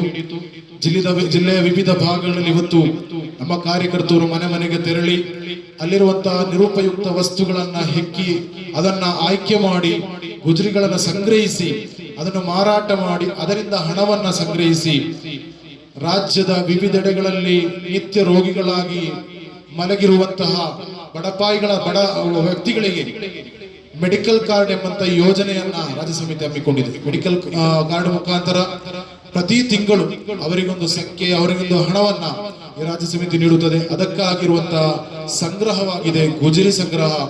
ಕಸದ ಎಸ್ವೈಎಸ್ ರಾಜ್ಯಾಧ್ಯಕ್ಷ ಬಶೀರ್ ಸಹದಿ ಬೆಂಗಳೂರು ಮುಖ್ಯ ಅತಿಥಿಯಾಗಿ ಪಾಲ್ಗೊಂಡು ರಾಜ್ಯ ಸಮಿತಿ ಹಮ್ಮಿಕೊಂಡ ಕಾರ್ಯಚಟುವಟಿಕೆಗಳ ಬಗ್ಗೆ ಮಾಹಿತಿಯನ್ನು ನೀಡಿ ಯೂನಿಟ್ ಮಟ್ಟದಿಂದಲೇ ಸಂಘಟನೆಯನ್ನ ಬಲಪಡಿಸಬೇಕು, ಇದಕ್ಕೆ ಜಿಲ್ಲಾ ಸಮಿತಿ ಕಾರ್ಯೋನ್ಮುಖವಾಗಬೇಕೆಂದರು. മുനീർ ഉസ്താദിന്റെ മനസ്സിൽ ഇടക്കിടക്ക് ഇങ്ങനെ തികട്ടി വന്നുകൊണ്ടിരുന്ന ഒരു വിഷയമായിരുന്നു. നമ്മുടെ ജില്ലയിൽ ഒരു ഉംറ സർവീസ് ഇൻഷാ അല്ലാഹ് നമുക്ക് തുടങ്ങണം സംഘടനയുടെ കീഴിൽ. പലപ്പോഴായിട്ട് പലരോടും ഉസ്താദ് ഈ വിഷയം ചർച്ച ചെയ്തിട്ടു, നമ്മുടെ റഹ്മാനി ഉസ്താദ് അടക്കമുള്ള പലരോടും. പിന്നീട് അത് സ്റ്റേറ്റ് കമ്മിറ്റിയിൽ നിന്ന് അങ്ങനത്തെ ഒരു പദ്ധതി പ്രഖ്യാപിക്കപ്പെട്ടപ്പോൾ സന്തോഷമായി. നമുക്കൊരു വഴികാട്ടി ഉണ്ടായില്ലോ എന്നുള്ളൊരു സന്തോഷം. യാത്ര ആയിരിക്കും, പക്ഷേ ഉസ്താദ് നമ്മളെ വിളിച്ചിട്ട് പറയും ഇത്ര മണിക്ക് നമുക്ക് പുറപ്പെടണം എന്ന് പറയും. ചിലപ്പോൾ നമ്മൾ പറയുന്നത് ഇത്ര മണിക്ക് പുറപ്പെടേണ്ടപ്പോൾ നേരത്തെ നമ്മൾ എത്തണ്ട എന്ന് നമ്മൾ പറഞ്ഞ പിന്നെ അവിടെ നമ്മൾ ആ കറക്റ്റ് സമയത്ത് എത്തൂല, അരമണിക്കൂർ കഴിഞ്ഞേ എത്തും. അപ്പോൾ ഉസ്താദ് പറയും മോനെ ഇത് ജീവിതം പഠിച്ചോളൂ കേട്ടാ, ഇത് മൂല്യന്മാർക്ക് പറ്റിയതല്ല എന്ന്. ഉസ്താദിനെ കുറിച്ച് വളരെ ചീത്ത പ്രയോഗങ്ങൾ നടത്തിയപ്പോൾ ആ മൂസഹാജിക്ക് ചോദിച്ചൊരു ചോദ്യമുണ്ട് അദ്ദേഹത്തിനോട്, ഈ ഒരു വിഷയത്തിന് വേണ്ടിയാണോ ഇത്രയും കാശ് ചെലവാക്കി ഞങ്ങളെ കൊണ്ടുവന്നത് എന്ന്. ഇതേ വിഷയം ഇന്ന് മൂസാജിക്ക് ജീവിച്ചെടുപ്പുള്ള ആളാണ്. കൊളക്കേരി മൂസാജിക്കാൻ അറിയാത്തൊരാരുമില്ല, അറിയാലോ. മുസാജിക്ക് അദ്ദേഹത്തിനോട് ഇതിനാണ് ഇത്രയും കാശ് ചെലവാക്കി ഞങ്ങളെ കൊണ്ടുവന്നത്, കാരണം മുസാജിക്ക് നമ്മൾ സജീവ വ്യക്തിയാണ്. അപ്പൊ ഞാൻ ഓർമ്മപ്പെടും. ಸೈಯದ್ ಅಹಮದ್ ಮಹದಿ ಅಲ್ ಬುಖಾರಿ ತಂಗಳ್ ಲಕ್ಷದೀಪ್ ಎಸ್ವೈಎಸ್ ಮಾಜಿ ರಾಜ್ಯಾಧ್ಯಕ್ಷ അബ്ദുൽ അഫീൽ സഹദി ಕಾರ್ಯಕ್ರಮಕ್ಕೆ ಶುಭ ಹಾರೈಸಿ ಮಾತನಾಡಿದರು. അതേപോലെ തന്നെ ദാവയുടെ പ്രവർത്തനങ്ങൾ ഒക്കെ മാഷാ അല്ലാഹ് വേണ്ടതുപോലെ നടക്കുന്നുണ്ട് എന്നാണ് അറിയാൻ സാധിച്ചിട്ടുള്ളത്. നമ്മെ സംബന്ധിച്ചിടത്തോളം നമ്മുടെ സംഘടനയുടെ ഏറ്റവും പ്രധാനപ്പെട്ടത് ദാവാ പ്രവർത്തനമാണ്. അങ്ങനെ ചേർത്തിയിട്ടുണ്ടെങ്കിലും ആ മെമ്പർഷിപ്പ് കാർഡ് ചിലപ്പോൾ നമ്മൾ ഓർക്ക് കൊടുത്തോ ഇല്ലേ അല്ലെങ്കിൽ ഞാൻ ചേർത്തിയ ആൾ ആരാണ് എന്ന് പോലും ചിലപ്പോൾ ചേർത്തിയ ആളുകൾക്ക് അറിയാത്തൊരു സാഹചര്യമാണ് ഇന്ന് സംഘടനയുടെ ചലനങ്ങൾ നടന്നുകൊണ്ടിരിക്കുന്നത്. ಈ ಸಂದರ್ಭ ಎಸ್ವೈಎಸ್ ರಾಜ್ಯ ನಾಯಕರಾದ ಅಹಮದ್ ಮದನಿ ಗುಂಡಿಕೆರೆ, ಅಶ್ರಫ್ ಎಂಬೆಮಾಡು, ಜಿಲ್ಲಾ ಕೋಶಾಧಿಕಾರಿ ಶರೀಫ್ ಮಾಸ್ಟರ್, ಜಿಲ್ಲಾ ದಾಆವಾ ಕಾರ್ಯದರ್ಶಿ ಸಂಶುದ್ದೀನ್ ಅಮ್ಜದಿ, ಬಶೀರ್ ಕೊಟ್ಟಮುಡಿ, ಶಿಯಾಬ್ ಲತೀಫಿ, ಸೈಯದ್ ಇಲ್ಯಾಸ್ ಅಲ್ ಐದ್ರೂಸಿ ತಂಗಳ್, ಶಿಯಾಬ್ ಲತೀಫಿ, ಶಕೀರ್ ಮಾಸ್ಟರ್ ಮತ್ತಿತರರು ಪಾಲ್ಗೊಂಡಿದ್ದರು. Kodagu channel news, Zakariya ನಾಪಕ್ಲೋ. ರಾಷ್ಟ್ರೀಯ ಶೂಟಿಂಗ್ ಸ್ಪರ್ಧೆಯಲ್ಲಿ ಪಾಲ್ಗೊಂಡಿದ್ದ ಕನ್ನಡಕ ಧನ್ವಿ ಕಂಚಿನ ಪದಕ ಪಡೆಯುವ ಮೂಲಕ ಸಾಧನೆ ಮಾಡಿದ್ದಾಳೆ. National rifle association of India ವತಿಯಿಂದ ಚೆನ್ನೈನಲ್ಲಿ ಕಳೆದ ಅಕ್ಟೋಬರ್ 2ರಿಂದ ನವೆಂಬರ್ 4ರವರೆಗೆ 27ನೇ ರಾಷ್ಟ್ರೀಯ Kumar Surender inter school championship ಸ್ಪರ್ಧೆ ನಡೀತಾ ಇದ್ದು, ಈ ಚಾಂಪಿಯನ್ಶಿಪ್ನಲ್ಲಿ ಕನ್ನಡಕ Dhanvi 10 metre air pistol shooting ಸ್ಪರ್ಧೆಯಲ್ಲಿ ಸಬ್ ಯೂತ್ ಮಹಿಳೆಯ ವಿಭಾಗದಲ್ಲಿ ಸ್ಪರ್ಧೆ ಮಾಡಿ ಕಂಚಿನ ಪದಕ ಪಡೆಯುವ ಮೂಲಕ ಕೊಡಗು ಮಾತ್ರವಲ್ಲದೆ ಕರ್ನಾಟಕಕ್ಕೆ ಕೀರ್ತಿಯನ್ನ ತಂದಿದ್ದಾಳೆ. ಈ ಚಾಂಪಿಯನ್ಶಿಪ್ನಲ್ಲಿ ರಾಷ್ಟ್ರದ ನಾನಾ ಕಡೆಗಳಿಂದ 2,000ಕ್ಕೂ ಹೆಚ್ಚು ಯುವ ಶೂಟರ್ಗಳು ಸ್ಪರ್ಧೆ ಮಾಡಿದ್ದು, ಅದರಲ್ಲಿ ಕನ್ನಡಕ ಧನ್ವಿ ಕಂಚಿನ ಪದಕ ತನ್ನದಾಗಿಸಿಕೊಂಡಿದ್ದಾಳೆ. ಕನ್ನಡಕ ಧನ್ವಿ ಮೂಲತಃ ಮರಗೋಡಿನ ಕೃಷಿಕ ಕನ್ನಡಕ ಅನೀಶ್ ಮತ್ತು ಆಶಿತಾ ದಂಪತಿಗಳ ಪುತ್ರಿಯಾಗಿದ್ದು, ಸದ್ಯ ಬೆಂಗಳೂರಿನ ಡೆಲ್ಲಿ ಪಬ್ಲಿಕ್ ಶಾಲೆಯಲ್ಲಿ 10ನೇ ತರಗತಿ ವ್ಯಾಸಂಗ ಮಾಡ್ತಾ ಇದ್ದಾಳೆ. ಜೊತೆಗೆ ಅಂತಾರಾಷ್ಟ್ರೀಯ ಶೂಟಿಂಗ್ ತರಬೇತುದಾರ ಶರಣೇಂದ್ರ ಅವರ ಮಾರ್ಗದರ್ಶನದಲ್ಲಿ ತರಬೇತಿಯನ್ನ ಪಡಿತಾ ಇದ್ದಾಳೆ. ಆಸ್ತಿ ವಿಚಾರಕ್ಕೆ ಸಂಬಂಧಪಟ್ಟಂತೆ ಸಹೋದರ ಸಂಬಂಧಿಗಳು ವೃದ್ಧೆ ಅತ್ತೆಗೆ ಹಲ್ಲೆ ನಡೆಸಿ ದೌರ್ಜನ್ಯ ಎಸಗಿದ್ದು, ಈ ಸಂಬಂಧ ಪೊಲೀಸರು ನ್ಯಾಯ ಕೊಡಿಸುವಂತೆ ಶನಿವಾರ ಸಂತೆಯಲ್ಲಿ ಕೊಡ್ಲಿಪೇಟೆಯ ವೃದ್ಧೆ ತಾಯಿ ಸರೋಜಮ್ಮ ಮತ್ತು ಮಗಳು ಸುಷ್ಮಾ ಮನವಿ ಮಾಡಿದ್ದಾರೆ. ಈ ಕುರಿತು ಸುದ್ದಿಗೋಷ್ಠಿಯಲ್ಲಿ ಮಾತನಾಡಿದ ಸರೋಜಮ್ಮ, 3 ವರ್ಷಗಳ ಹಿಂದೆ ಕೊಡ್ಲಿಪೇಟೆ ಬಳಿಯ ಕಟ್ಟೆಪುರ ಗ್ರಾಮದ ತೋಟದ ಮನೆಯಲ್ಲಿ ಇದ್ದ ಸಂದರ್ಭ ಸರೋಜಮ್ಮ ತಮ್ಮನ ಮಗ ಸಂದೇಶ್ ಮತ್ತು ಸಂಬಂಧಿ ಉಷಾ ಅವರು ಮನೆಗೆ ಬಂದು ಕಷ್ಟ ಸುಖ ವಿಚಾರಿಸಲು ಬಂದ ಸಂದರ್ಭ ಕೊಡ್ಲಿಪೇಟೆಯಲ್ಲಿರುವ ಸರೋಜಮ್ಮ ಅವರ ಮನೆಯು ಹರಾಜಿಗೆ ಬಂದಿರುವ ವಿಚಾರವೊಂದ ಸಂಬಂಧಿಗಳು ಅತ್ತೆಯೊಂದಿಗೆ ಪ್ರಸ್ತಾಪ ಮಾಡಿದ್ರು. ಈ ಸಂಬಂಧ ಉಷಾ ಅವರು ಪ್ರಭು ಎಂಬುವರ ಮೂಲಕ ಮನೆ ಹರಾಜು ಬಗ್ಗೆ ಸಂಬಂಧಪಟ್ಟ ಹಣದ ವ್ಯವಹಾರ ನಡೆಸಲಾಗಿತ್ತು.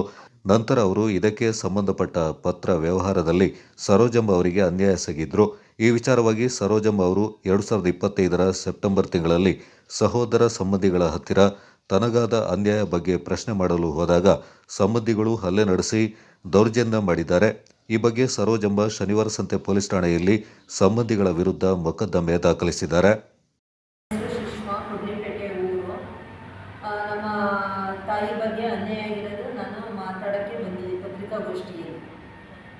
ಸರೋಜಮ್ಮನವರಾದ ನಾವು ಕೊಡ್ಲಿಪೇಟೆ ಹೋಗಿ ಕಟ್ಟೆಪುರ ವಾಸಿಯಾದ ನಾನು ದಿನಾಂಕ 2/2/23ರಂದು ನಾನು ಕಟ್ಟೆಪುರದ ತೋಟದ ಮನೆಯಲ್ಲಿ ನನ್ನ ತಮ್ಮನ ಮಗನಾದ ಸಂದೇಶ ಮತ್ತು ಸಂಬಂಧಿಕರಾದ ಉಷಾವರ ಜೊತೆಗೆ ನಮ್ಮ ಮನೆಗೆ 2/2/23ರಂದು ಬಂದಿದ್ದರು.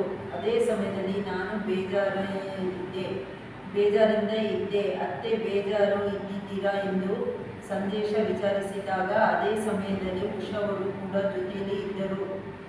ಅವನು ನಮ್ಮ ಮನೆಯ ಕಷ್ಟ ಸುಖ ಹೇಳಿಕೊಂಡೆ. ಆಗ ಅವರು ಪೇಟೆ ಮನೆಯಲ್ಲಿ ಹರಾಜಿಗೆ ಬಂದ ವಿಚಾರ ಪ್ರಸ್ತಾಪ ಮಾಡಿ ಅವರ ಪರಿಚಯ ಮಾಡಿಸಿ ಅವರಿಸಿ ಉಷಾವರ ಮುಖಾಂತರ 28 ಲಕ್ಷವನ್ನು ಉಷಾವರ ಅಕೌಂಟಿಗೆ ಪ್ರಭುವರು ಹಾಕಿಸಿರುತ್ತಾರೆ. ನಂತರ ನಮಗೆ ಪತ್ರ ವ್ಯವಹಾರದಲ್ಲಿ ಅನ್ಯಾಯ ಮಾಡಿದ್ದಾರೆ, ಮೋಸ ಮಾಡಿರುತ್ತಾರೆ. ಇದನ್ನು ಪ್ರಶ್ನಿಸಿ ಹೋದಾಗ ಪೇಟೆ ಮನೆಯ ನನ್ನ ಮೇಲೆ ಹಲ್ಲೆ ಮಾಡಿ ಕ್ರೂರವಾಗಿ ವರ್ತಿಸುತ್ತಾರೆ. ಇದರ ಬಗ್ಗೆ ಪೊಲೀಸ್ ಠಾಣೆಯಲ್ಲಿ ಕೇಸು ದಾಖಲಾಗಿರುತ್ತದೆ. ಅಂತೆಯೇ ಮಡಿಕೇರಿಯ ಶ್ರೀ ಕೋಟೆ ಮಾರಿಯಮ್ಮ ದೇವಾಲಯದಲ್ಲಿ ದಸರಾ ಉತ್ಸವ ಮೂರ್ತಿಗಳಿಗೆ ಶಾಂತಿ ಪೂಜೆಯಿಂದ ವಿವಿಧ ಕಾರ್ಯಕ್ರಮಗಳೊಂದಿಗೆ ಆಚರಣೆ ಮಾಡಲಾಯಿತು. 50ನೇ ವರ್ಷದ ಸುವರ್ಣ ಸಂಭ್ರಮದಲ್ಲಿ ಮಂಟಪಕ್ಕೆ ಪ್ರಥಮ ಬಹುಮಾನ ಪಡೆದ ಹಿನ್ನೆಲೆ ಮಂಟಪಕ್ಕೆ ದುಡಿದ ಸಮಿತಿಯ ಎಲ್ಲ ಹಿರಿಯ ಕಿರಿಯ ಸದಸ್ಯರನ್ನ ಇದೇ ಸಂದರ್ಭ ಗೌರವಿಸಲಾಯಿತು. ಅಲ್ಲದೆ ಕಳೆದ 50 ವರ್ಷಗಳಲ್ಲಿ ದಸರೋತ್ಸವ ನಡೆದು ಬಂದ ಹಾದಿಯನ್ನ ನೆನಪಿಸಿಕೊಳ್ಳುತ್ತಾ ದಸರಾ ಆರಂಭದಿಂದ 50 ವರ್ಷಗಳವರೆಗೆ ಜವಾಬ್ದಾರಿ ಹೊತ್ತ ಸಮಿತಿಯ ಅಧ್ಯಕ್ಷರನ್ನ ಸನ್ಮಾನಿಸಿ ಗೌರವಿಸಲಾಯಿತು.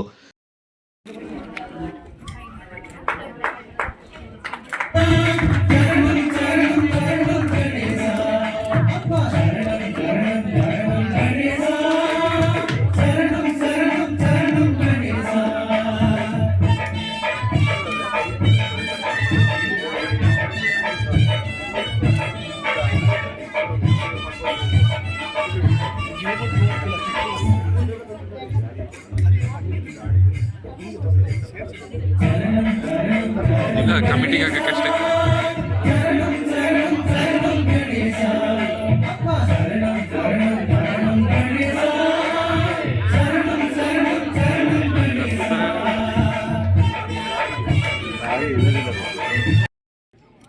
ಗಣೇಶೋತ್ಸವ ಸಂಭ್ರಮವನ್ನು ಆಚರಿಸಬೇಕು ಅಂತೇಳಿ ಭಾರಿ ಒಂದು ಮುಂದಾಂಶ ತಗೊಂಡು ದಸರಾ ಒಳ್ಳೆ ಅದ್ದೂರಿ ಮಾಡಬೇಕು.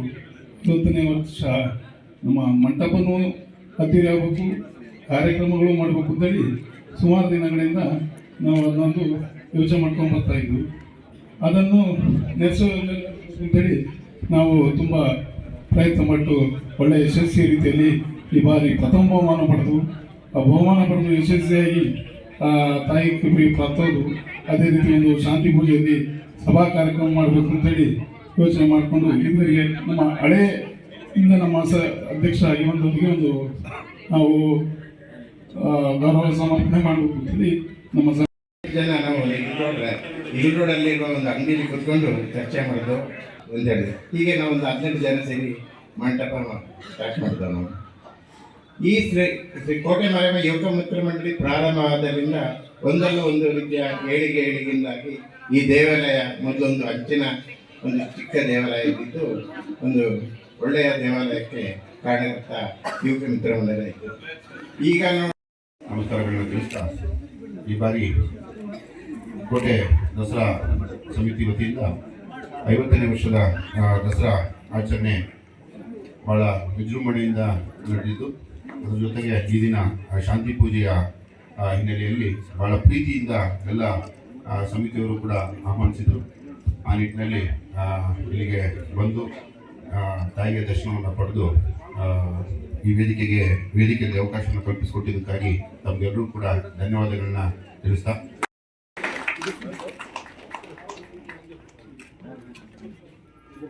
ಶ್ರೀ ದಂಡಿನ ಮಾರಿಯಮ್ಮ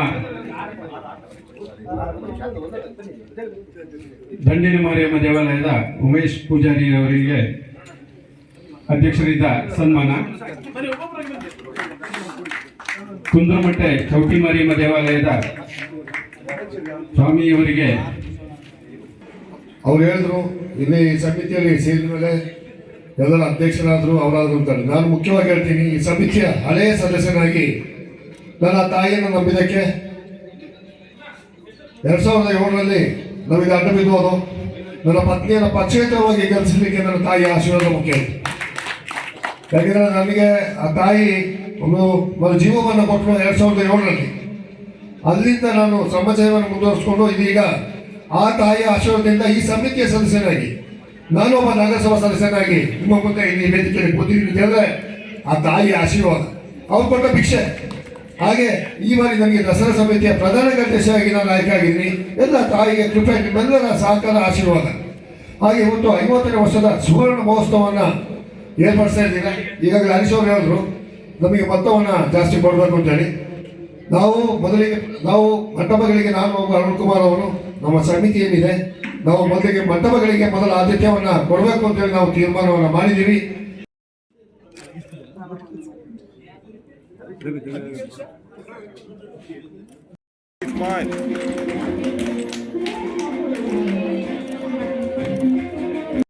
ತಮಗೆ ತಿಳಿದಿರುವಂತೆ ಕಳೆದ 50 ವರ್ಷಗಳಿಂದ ಒಂದು ವಿಭಿನ್ನವಾದ ಒಂದು ದಸರಾ ಆಚರಣೆ ಮಾಡ್ಕೊಂಡು ಬರ್ತಾ ಇದೆ. ತಮಗೆ ತಿಳಿದಿರುವಂತೆ ಹಲವಾರು ವರ್ಷಗಳ ಹಿಂದೆ ಏನು ಪಲ್ಲಕ್ಕಿಯಲ್ಲಿ ಒಂದು ನಡೆದಿದ್ದಂಥ ಒಂದು ದಸರಾ ಇದೀಗ ಆಧುನಿಕತೆಗೆ ತಿರುಗಿ ಯಾವ ರೀತಿ ದಸರಾ ಮಡಿಕೇರಿಯಲ್ಲಿ ನಡೀತಾ ಇದೆ ಅಂತೇಳಿ ತಮಗೆ ತಾವೇ ನೋಡ್ಕೊಳ್ಬಹುದು. ಮೈಸೂರು ದಸರಾ ಬಿಟ್ಟರೆ ಇಡೀ ಕರ್ನಾಟಕದಲ್ಲಿ ದ್ವಿತೀಯ ಒಂದು ಯಶಸ್ವಿ ದಸರಾ ಅಂದರೆ ಅದು ಮಡಿಕೇರಿ ದಸರಾ ಅಂತಲೇ ಹೆಗ್ಗಳಿಕೆ ಹೊಂದಿದೆ. ಅದಕ್ಕೆ ಕಾರಣ ಮಡಿಕೇರಿಯ ಈ ಒಂದು 10 ದಶಮಂಟಪಗಳ ಒಂದು ಭವ್ಯವಾದ ಶೋಭಾಯಾತ್ರೆ ತಮಗೆಲ್ಲ ತಿಳಿದಿರುತ್ತದೆ. ವಿಜಯದಶಮಿ ದಿನದಂದು ನಗರದ ಮುಖ್ಯ ಬೀದಿಗಳಲ್ಲಿ ಏನು ನಮ್ಮ ಒಂದು 10 ಮಂಟಪಗಳು ಒಂದು ವೈಭವಯುತವಾಗಿ ತಮ್ಮ ಒಂದು ಪ್ರದರ್ಶನವನ್ನು ನೀಡುತ್ತಾ ಜನಮನ ಸುರಗೊಳ್ಳುವಂತಹ ಒಂದು ನಾವು ಮಂಟಪ ಒಂದು ಸ್ಪರ್ಧೆಯನ್ನು ಏರ್ಪಡಿಸಿ ಅಧ್ಯಕ್ಷ ಸ್ಥಾನಕ್ಕೆ ಸಂತೋಷ ಪ್ರಕಾಶ್ ಅವರ ಆಯ್ಕೆಯಾಗಿದ್ದು, ಅರುಣ್ ಅವರು ಆಯ್ಕೆಯಾಗಿದ್ದಾರೆ. ಅವರ ಅಧ್ಯಕ್ಷತೆಯಲ್ಲಿ ನಮಗೆ ಈ ಬಾರಿ ಹೆಚ್ಚಿನ ಅನುದಾನ ತರಲಿಕ್ಕೆ ಅವಕಾಶ ಆಯಿತು. 4,40,000 ಕೊಡಬೇಕು ಅಂತ ಹೇಳಿ ನಿರ್ಧಾರ ಮಾಡಿದ್ದು. ಅದೇ ರೀತಿ ಶಾಸಕರಾದ ಮಂತರಗೌಡರವರ ಹೆಚ್ಚಿನ ಒಂದು ಒತ್ತಡದ ಮೇರೆಗೆ 5 ಲಕ್ಷ ಕೇಳಿದ್ವಿ. ಕಾರ್ಯಾಧ್ಯಕ್ಷರು 440ಕ್ಕೆ ಮುಗಿಸಿ ಕೇಳಿದ್ರು. ಖಂಡಿತವಾಗ್ಲೂ ಸಂತೋಷ ಆಗ್ತದೆ. ಯಾಕೆಂದರೆ ಕಳೆದ ವರ್ಷ 380 ಇತ್ತು, ಈ ವರ್ಷ 60,000 ರೂಪಾಯಿ. ಒಂದೇ ಒಂದು ಮನವಿ ಏನಂತೇಳಿದ್ರೆ, DC ಸಾಹೇಬ್ರ ಹತ್ರ ಮಾತಾಡಿಕೊಂಡು ನಮಗೆ ಏನು ಕೊಡುವ ಅನುದಾನದಲ್ಲಿ GST ಕಟ್ಟಾಗದೆ ಕೊಟ್ಟಲ್ಲಿ ನಮಗೆ ತುಂಬ ಅನುಕೂಲ ಆಗ್ತದೆ ಅಂತೇಳಿ ಹೇಳಿಕೆ ಬಯಸ್ತೇನೆ. ಇಲ್ಲಿ ಸೇವೆ ಮಾಡ್ಕೊಂಡು ಬಂದಿರತಕ್ಕಂಥದ್ದು ದೇವಿಯ ಆಶೀರ್ವಾದದಿಂದ ಈ ಬಾರಿ ನನ್ನ ಸಹೋದರ 50ನೇ ವರ್ಷದ ದೇವಾಲಯದ ಮಂಟಪ ಸಮಿತಿ ಅಧ್ಯಕ್ಷರು, ನಾನು ಕಾರ್ಯಾಧ್ಯಕ್ಷರಾಗಿ ಆಯ್ಕೆ ಆಗುವಲ್ಲಿ ದೇವಿಯ ಆಶೀರ್ವಾದ ನಮ್ಮ ಮೇಲೆ ಇತ್ತು. ಇವತ್ತು ನಿಮ್ಮ ಮುಂದೆ ಈ ಶಾಂತಿ ಪೂಜೆಯ ಸಭಾ ಕಾರ್ಯಕ್ರಮದಲ್ಲಿ 2 ಹಿತನುಡಿಯನ್ನು ಆಡಲಿಕ್ಕೆ ನನಗೆ ಅವಕಾಶವನ್ನು ಕೊಟ್ಟಿದ್ದಾರೆ. ಏನು ಕೋಟೆ ಮಾರಮ್ಮ ಯುವಕ ಮಿತ್ರ ಮಂಡಳಿಯ ಹಾಗೂ ಒಂದು ಕನಸು, ಅದು ನನಸಾಗಬೇಕಾದ್ರೆ ಒಗ್ಗಟ್ಟಿನಲ್ಲಿ ಬಲ ಇರಬೇಕು. ಆ ರೀತಿಯಾದಂಥ ಯಶಸ್ವಿಯಾದಂಥ ಕೆಲಸಗಳನ್ನು ನೀವೇನು ಹಿರಿಯ ಸದಸ್ಯರಿರ್ಬೋದು, ಹಿರಿಯ ಸದಸ್ಯರಿರ್ಬೋದು ಒಗ್ಗೂಡಿ ಅದಕ್ಕೆ ತಕ್ಕಾದ ಫಲಿತಾಂಶವನ್ನು ಮೊನ್ನೆ ತಾನೇ ನಾವು ಕಣ್ಣು ಮುಂದೆ ಕಂಡಿದ್ದೇವೆ. ಭಾರಿ ಪೈಪೋಟಿ ಇತ್ತು. 10 ಮಂಟಪವನ್ನು ನಾವು ಖುದ್ದಾಗಿ ದಶಮಂಟಪ ಅಧ್ಯಕ್ಷ ನಾವೆಲ್ಲ ವೀಕ್ಷಿಸಿದ್ದು. ಸುಮಾರು 50 ವರ್ಷದಲ್ಲಿ ನಾವು ಕೋಟೆ ಮಾರಮ್ಮ ಯುವಕ ಮಿತ್ರ ಮಂಡಳಿಯು ನಮ್ಮದು 86ನೇ ಇಸ್ವಿಯಲ್ಲಿ ನಮ್ಮ ರಿಜಿಸ್ಟರ್ ಆಗ್ತದೆ. ಕೋಟೆ ಮಾರಮ್ಮ ಯುವಕ ಮಿತ್ರ ಮಂಡಳಿ 1975ರಲ್ಲಿ ನಮ್ಮ ಯುವಕ ಮಿತ್ರ ಮಂಡಳಿ ಸ್ಥಾಪನೆ ಆಗ್ತದೆ. ಸ್ಥಾಪನೆ ಆದಾಗ ಮೊದಲನೇ ಅಧ್ಯಕ್ಷರಾಗಿ ನಮ್ಮ ನಾಗರಾಜ್ ಅಂತೇಳಿ ಅವರು ಹಿರಿಯವರು, ಈಗ ಇಲ್ಲವರು. ಅದೇ ರೀತಿ ಒಬ್ಬೊಬ್ಬರಾಗಿ ಸುಮಾರು ಜನ ಇಲ್ಲಿ ಅಧ್ಯಕ್ಷರಾಗಿ ಬಂದಿದ್ದಾರೆ. ಕೋಟೆ ಮಾರಮ್ಮ ಯುವಕ ಮಿತ್ರ ಮಂಡಳಿಯಲ್ಲಿ ನಮ್ಮ ಮಾಜಿ ಶಾಸಕರಾದಂಥ ದಂಬೆಕೋಡಿ ಮಾದಪ್ಪನವರು ಅಧ್ಯಕ್ಷರಾದಂಥವರು. ಅದೇ ರೀತಿ ನಗರಸಭೆ ಅಧ್ಯಕ್ಷರಾದ KJ ಹರೀಶ್ರವರು ಈ ಯುವಕ ಮಿತ್ರ ಮಂಡಳಿ ಅಧ್ಯಕ್ಷರಾದಂಥವ್ರು. ಯಾಕೆಂದರೆ ಇದೊಂದು ದೊಡ್ಡ ಇತಿಹಾಸ ಇರುವಂಥ ಒಂದು ಯುವಕ ಮಿತ್ರ ಮಂಡಳಿ. 50ನೇ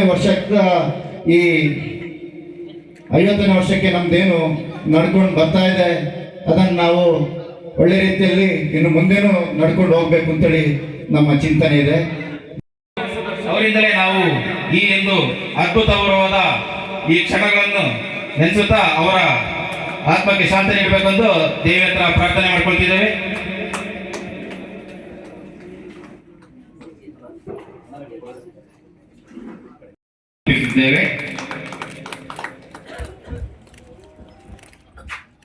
ಸಂಜೆ ಸಾಂಪ್ರದಾಯಿಕ ಪೂಜೆಯ ಬಳಿಕ ಎಲ್ಲ ಭಕ್ತರಿಗೆ ಅನ್ನ ಸಂತರ್ಪಣೆಯನ್ನು ಏರ್ಪಡಿಸಲಾಗಿತ್ತು.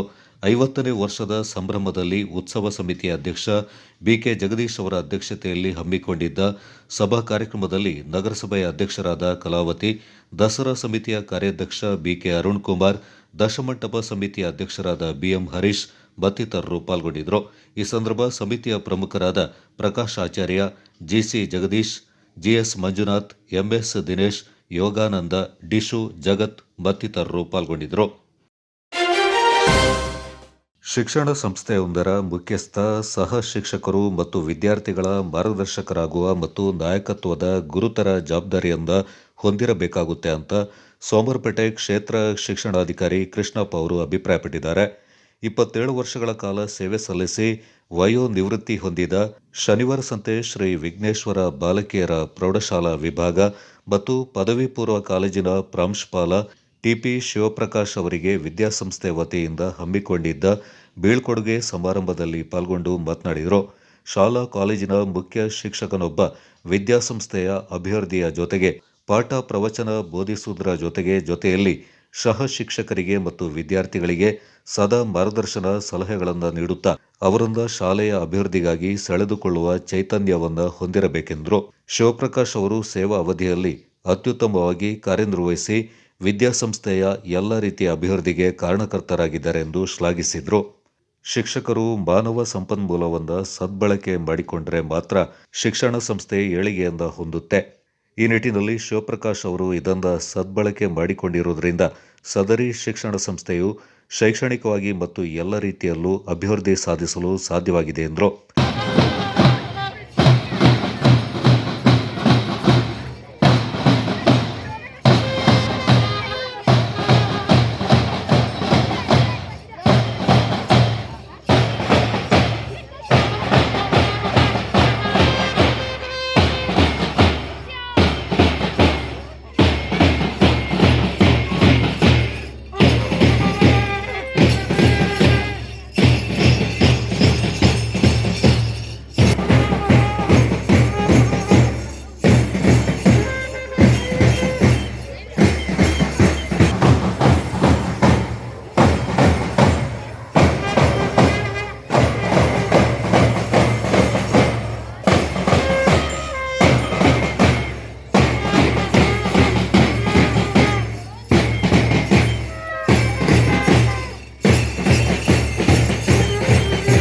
ವೇದಿಕೆಯಲ್ಲಿರುವ ಎಲ್ಲ ಗಣ್ಯರ ಸಹಗೂಡಿ ಉದ್ಘಾಟಿಸಲಾಗ್ತಾ ಇದೆ.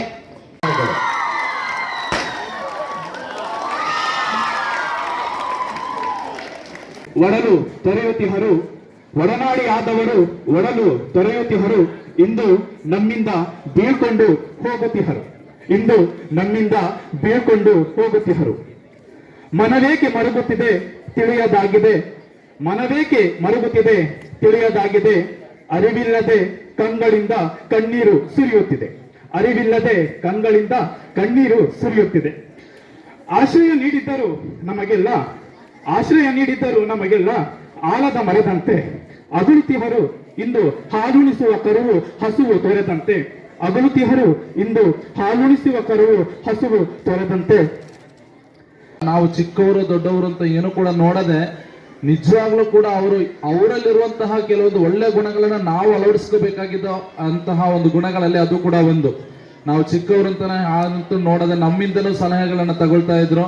ನಾವೇನಾದ್ರೂ ಕೇಳಿದ್ರೆ ಒಳ್ಳೆ ಮನಸ್ಸಿನಿಂದ, ಅದು ನೋಟ್ಸ್ ಆಗ್ಲಿ, ಅದು ಶಿಕ್ಷಣಕ್ಕೆ ಸಂಬಂಧಪಟ್ಟಂಗಾಗ್ಲಿ, ಬೇರೆ ಇತರ ವಿಚಾರಗಳಾಗ್ಲಿ, ಏನೇ ಕೇಳಿದ್ರು ಕೂಡ ಉತ್ತಮ ರೀತಿಯಲ್ಲಿ ಕೂಡ ಸ್ಪಂದಿಸ್ತಾ ಇದ್ರು.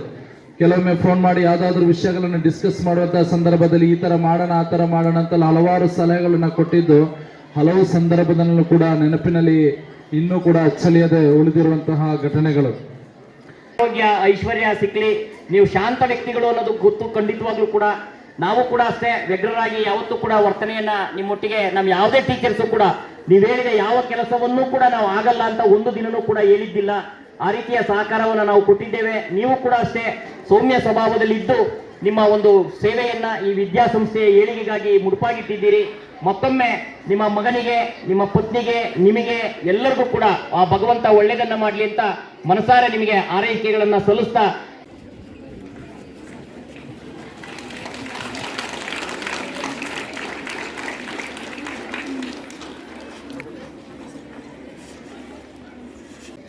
ಇವರ ಒಂದು ಕ್ಲಾಸಸ್ ಬಂದರೆ ನಮ್ಮ ಬ್ಯಾಚಲ್ಲಿ ಪ್ರಕಾಶ್ ಸರ್ ಕ್ಲಾಸ್ ಮತ್ತು ಜಯಕುಮಾರ್ ಸರ್ ಕ್ಲಾಸಲ್ಲಿ ನಾವು ತುಂಬ ಸ್ಟ್ರಿಕ್ಟಾಗಿ ಕೂತ್ಕೊಳ್ತೀವಿ. ಅಷ್ಟು ಚೆನ್ನಾಗಿ ಬೋಧನೆಯನ್ನು ಮಾಡ್ತಾಯಿದ್ರು. ಎಷ್ಟು ಅಂದರೆ 1 ಗಂಟೆ ಕ್ಲಾಸಸ್ ಇರ್ತಾ ಇತ್ತು, 1 ಗಂಟೆ ಕಾಲ ಕಳೆಯೋದೇ ಗೊತ್ತಾಗ್ತಿರ್ಲಿಲ್ಲ, ಅಷ್ಟು ತುಂಬ ಚೆನ್ನಾಗಿ ಬೋಧನೆಯನ್ನು ಮಾಡ್ತಾಯಿದ್ರು.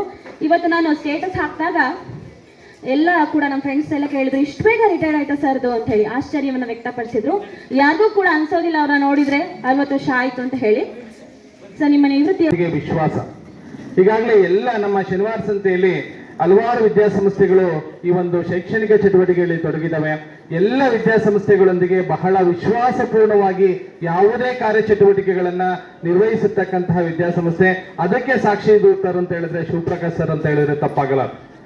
ಬಹಳ ವಿಶ್ವಾಸಪೂರ್ಣವಾಗಿ, ಬಹಳ ಸರಳವಾಗಿ, ಮತ್ತೆ ಅವ್ರನ್ನ ಯಾವುದೇ ವಿಚಾರಕ್ಕೆ ಮೇಡಮ್ ಹೇಳಿದ್ರು ಈ ಶಾಲೆಯಲ್ಲಿ ಯಾವುದೇ ರೀತಿಯಾದಂತಹ ಗಲಾಟೆ ಗದ್ದಲಗಳಾಗೋದಿಲ್ಲ. ಕಾರಣ ಅಂತ ಹೇಳಿದ್ರೆ ಅವರು ಅದರ ಉತ್ತರವನ್ನು ಕೊಟ್ಬಿಟ್ಟಿದ್ದಾರೆ. ಬಹಳ ಸರಳವಾಗಿರ್ತಾರೆ, ಮತ್ತೆ ಯಾರ ಜೊತೆನೂ ಕೂಡ ಪೈಪೋಟಿಗೆ ಹೋಗಲ್ಲ. ಬಹಳ ಶಾಂತ ಸ್ವಭಾವದಿಂದ ತನ್ನ ಕಾರ್ಯಚಟುವಟಿಕೆಗಳನ್ನು ಮಾಡಿಕೊಂಡು ನಿರಂತರವಾಗಿ 100% ಫಲಿತಾಂಶವನ್ನ ಕೊಟ್ಟಿರ್ತಕ್ಕಂಥ ಶಾಲೆ ಅಂತ ಹೇಳಿದ್ರೆ ನಮ್ಮ ವಿಘ್ನೇಶ್ವರ ವಿದ್ಯಾಸಂಸ್ಥೆ. ಹೇಳ್ತೀನಿ ಅಂತ ಹೇಳಿದ್ರೆ ನಾವು ಬರೀ ಫ್ರೆಂಡ್ ಆಗಿದ್ದು ಸಾಲದು, ಗೈಡ್ ಆಗಿರ್ಬೇಕು. ಅವ್ರಿಗೆ ಗೈಡು ಅಂದರೆ ಎಲ್ಲ ಸಹಶಿಕ್ಷಕರಿಗೆ, ಎಲ್ಲ ಶಿಕ್ಷಕರಿಗೆ, ವಿದ್ಯಾರ್ಥಿಗಳಿಗೆ ಮಾರ್ಗದರ್ಶಕರಾಗಿ ಇರ್ತಕ್ಕಂಥದ್ದು ಭಾಳ ಇಂಪಾರ್ಟೆಂಟು. ಜೊತೆಗೆ ಫಿಲಾಸಫರ್ ಅಂತ ಹೇಳ್ತಾರೆ, ತತ್ವಜ್ಞಾನಿ ಅಂತೇಳಿ. ಕೇವಲ ನನ್ನ ಸಬ್ಜೆಕ್ಟ್ ಇದೆ, ಇಂಗ್ಲೀಷ್ ಇದೆ ಅಥವಾ ಕನ್ನಡ ಇದೆ, ಸಮಾಜ ವಿಜ್ಞಾನ ಇದೆ, ಬೇರೆ ಏನೋ ವಿಷಯ ಇದೆ ಅಂಥೇಳಿ ಅಷ್ಟು ಮಾತ್ರ ತಿಳ್ಕೊಂಡು ಸುಮ್ಮನೆ ಇರೋದೆಲ್ಲ. ಹೆಡ್ ಮಾಸ್ಟರ್ ಆದಂತಕ್ಕಂಥವರು ಒಂದು ಸ್ಕೂಲ್ ಆರ್ಗನೈಸೇಷನ್ ಮಾಡಬೇಕು ಅಂದಾಗ ಎಲ್ಲ ವಿಚಾರದ ಬಗ್ಗೆ ಸಾಕಷ್ಟು ತಿಳುವಳಿಕೆಯನ್ನು ಹೊಂದಿರೋರು ಆಗಬೇಕಾಗತ್ತೆ. ಕೆಲವು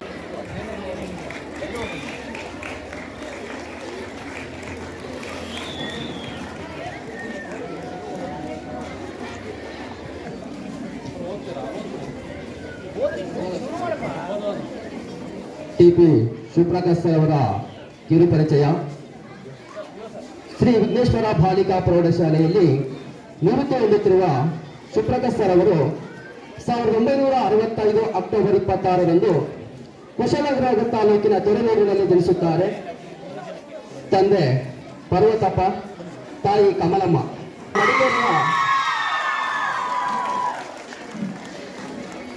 ಸೆಂಟ್ ಮೈಕಲ್ ಇರಲ್ಲ, ಹಾಗಾಗಿ ಅದ್ಯಾವುದನ್ನು ಮಾಡ್ಕೊಳ್ದಲೇ ಅತ್ಯುತ್ತಮವಾಗಿ ಸೇವೆಯನ್ನು ಸಲ್ಲಿಸಿರ್ತಕ್ಕಂಥವ್ರು.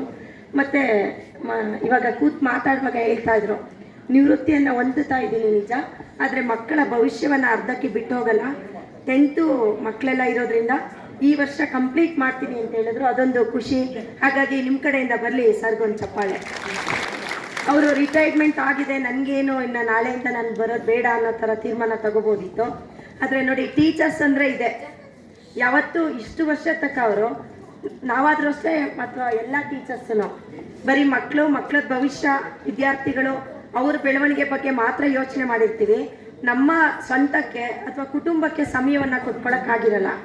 ಇದು ನಿವೃತ್ತ ಜೀವನ, ಇದೊಂದು ಅವರ ಕುಟುಂಬದವರ ಜೊತೆಯಲ್ಲಿ ಸಮಯ ಕಳೆಯೋದಕ್ಕೆ ಒಂದು ಅವಕಾಶ. ಅನೇಕ ವಿದ್ಯಾರ್ಥಿಗಳ ಅವರ ವಿದ್ಯಾರ್ಜನೆಗೆ ಆ ಶ್ರಮ ಅದು ಎಂದೆಂದಿಗೂ ಕೂಡ ಶಾಶ್ವತವಾಗಿ ಇರುವಂಥದ್ದು. ಕೇವಲ ಇವತ್ತು ನಮ್ಮ ಶಿವಪ್ರಕಾಶ್ ಅವರು ರಿಟೈರ್ಮೆಂಟ್ ಆಗ್ತಾ ಇದ್ದಾರೆ, ಆದರೆ ಅವರು ಎಂದೆಂದಿಗೂ ಬಿಡುಗಡೆ ಅವರ ಆಗ್ತಕ್ಕಂಥ, ಅವರು ಕಲಿಸ್ತಕ್ಕಂಥ ಅವರ ಮಾರ್ಗ ವಿದ್ಯಾರ್ಥಿಗಳಿಗೆ ಒಂದು ಹೇಳ್ತಕ್ಕಂಥ ವಿದ್ಯೆ ಅದು ಶಾಶ್ವತವಾಗಿರ್ತದೆ. ನಿಜವಾಗಲೂ ಆ ವಿದ್ಯಾರ್ಥಿಗಳು ಅವರ ಭವಿಷ್ಯ ರೂಪಿಸಲಿಕ್ಕೆ ನಮ್ಮ ಶಿವಪ್ರಕಾಶ್ ಅವರು ತಮ್ಮ ಸುದೀರ್ಘ ಸೇವೆಯನ್ನು ಹೇಳ್ತಾ ಇದ್ದಾರೆ. 27 ವರ್ಷಗಳ ಕಾಲ ಈ ಒಂದು ಸಂಸ್ಥೆಯಲ್ಲಿ ಅವರು ಸೇವೆ ಸಲ್ಲಿಸಿದ್ದಾರೆ ಅಂತ ಹೇಳ್ಬೇಕಂದ್ರೆ ಅವರು ಆಡಿನಾಡಿಯವರಲ್ಲಿ ಅವರಿದ್ರು. ನಾವು ನಮ್ಮ ನೆಂಟರ ಮನೆ ಕೂಡ ಅಲ್ಲಿ ಬೋಡಿಕಲ್ ಅಂತ, ಆಗಿಂದ ನಾವು ತುಂಬಾ ಪರಿಚಯವಾಗಿದ್ವಿ. ಅದಾದ ನಂತರ ಅವರು ನಿವೃತ್ತ ಪ್ರಾಂಶುಪಾಲ ಟಿಪಿ ಶಿವಪ್ರಕಾಶ್, ಸದರಿ ವಿದ್ಯಾಸಂಸ್ಥೆಯು ತನಗೆ ಎಲ್ಲವೊಂದ ಕೊಟ್ಟಿದೆ. ನನ್ನ ಜವಾಬ್ದಾರಿಗೆ ನನ್ನ ಸಹ ಶಿಕ್ಷಕರು, ಆಡಳಿತ ಮಂಡಳಿ, ಪೋಷಕರು, ವಿದ್ಯಾರ್ಥಿಗಳು ಸೇರಿದಂತೆ ಎಲ್ಲರೂ ಸಹಕಾರ, ಪ್ರೋತ್ಸಾಹ ನೀಡಿದ್ದರಿಂದ ಸಾಧನೆ ಮಾಡಲು ಸಾಧ್ಯವಾಗಿದೆ ಎಂದರು. ಸಾರ್ಥಕವಾಗಿ ಮಾಡಬೇಕು ಎಂಬ ನಿಟ್ಟಿನಲ್ಲಿ ನಾನು ಅನ್ಕೊಂಡಿದ್ದೀನಿ. ಈಗಾಗಲೇ ನಿಮ್ಗಾಗಲೇ ಹೇಳಿದೆ, ಯಾಕೆಂದ್ರೆ ಇನ್ನು ಅರ್ಧ ವರ್ಷದವರೆಗೆ ನಾವು ಪಾಠಗಳನ್ನ ಮಾಡ್ಕೊಂಡು ಬಂದಿದ್ದೀನಿ. ಇನ್ನು ಅರ್ಧ ವರ್ಷ ಮಕ್ಕಳಿಗೆ ಕಷ್ಟ ಆಗ್ಬೋದೇನೋ, ಬೇರೆ ಯಾರಾದರೂ ಬಂದ್ರೆ ಹೊಸಬರು ನೀವು ಮಾಡ್ಕೊಡಿ ಅಂದಾಗ ನಾವು ಯಾವುದೇ ಸಂಬಳವನ್ನ, ಯಾಕಂದ್ರೆ ಇದುವರೆಗೂ 1 ಲಕ್ಷ ಸಂಬಳ ತಗೊಳ್ತಾ ಇದ್ವಿ, ನೆಕ್ಸ್ಟ್ ಮಂತಿಂದ ಇಲ್ಲ ನಮ್ಗೆ, ಆಯ್ತಾ. ಆದ್ರೂ ಕೂಡ ಕೊಡುವ ಕಡಿಮೆ ಒಂದು ವೇತನದಲ್ಲಿ ಮಕ್ಕಳಿಗೆ ಪ್ರೀತಿಪೂರ್ವಕವಾಗಿ ಪಾಠ ಮಾಡಬೇಕು ಅಂತ ನಾನು ಒಪ್ಕೊಂಡೆ. ಹಾಗಾಗಿ ನನಗೆ ಈ ವಿದ್ಯಾಸಂಸ್ಥೆ ಎಲ್ಲವನ್ನು ಕೊಟ್ಟಿದೆ. ನನ್ನ ಜೀವನ ಇಷ್ಟು ದೂರ ಸಾಗಿ ಬಂದಿದೆ ಅಂದಾಗ ನಾವು ತಿಳ್ಕೊಳ್ಬೇಕಾಗುತ್ತೆ, ನನಗೆಲ್ಲ ಒಂದು ಸಂಪತ್ತನ್ನ, ಸಂತೋಷವನ್ನ, ಸುಖವನ್ನ ಎಲ್ಲವನ್ನ ಈ ಸಂಸ್ಥೆ ನೀಡಿದೆ. ಇಲ್ಲಿಯ ಸಹ ಉದ್ಯೋಗಿಗಳು ನೀಡಿದ್ದಾರೆ. ನಮ್ಮ ಆಡಳಿತ ಮಂಡಳಿ ಅಂತೂ ನನಗೆ ತುಂಬಾ ಒಂದು ಪ್ರೋತ್ಸಾಹವನ್ನು ನೀಡಿದ್ದಾರೆ, ಮಾರ್ಗದರ್ಶನ ನೀಡಿದ್ದಾರೆ. ಆ ಎಲ್ಲ ನಿಟ್ಟಿನಲ್ಲಿ ಈ ಒಂದು ಸಂಸ್ಥೆ ಬೆಳೀತಾ ಇದೆ. ಒಬ್ಬನಿಂದಲೇ ಅಂತಲ್ಲ, ಇವೆಲ್ಲರ ಒಂದು ಸಹಕಾರ ಏನಿದೆ ಅದು ಅತ್ಯುತ್ತಮವಾಗಿ ಇದ್ದಿದ್ರಿಂದ ಈ ಒಂದು ಸಾಧನೆ ಮಾಡಲಿಕ್ಕೆ ಸಾಧ್ಯ ಆಗ್ತು ಅಂತ ನನ್ಗನ್ಸುತ್ತೆ. ವಿದ್ಯಾಸಂಸ್ಥೆಯ ಪ್ರಮುಖ ಕೃಷ್ಣರಾಜ್, ವಿದ್ಯಾಸಂಸ್ಥೆಯ ನಿರ್ದೇಶಕರು ಹಂಗಾಂಬಿ, ಪ್ರಾಂಶುಪಾಲೆ ಸುಚಿತ್ರ, ಗೋಲ್ಡನ್ ಸ್ಕೂಲ್ ಮುಖ್ಯ ಶಿಕ್ಷಕ ಷಣ್ಮುಖಯ್ಯ, ವಿವಿಧ ಶಾಲೆಯ ಮುಖ್ಯಸ್ಥರು ಈ ಸಂದರ್ಭ ಪಾಲ್ಗೊಂಡಿದ್ದರು.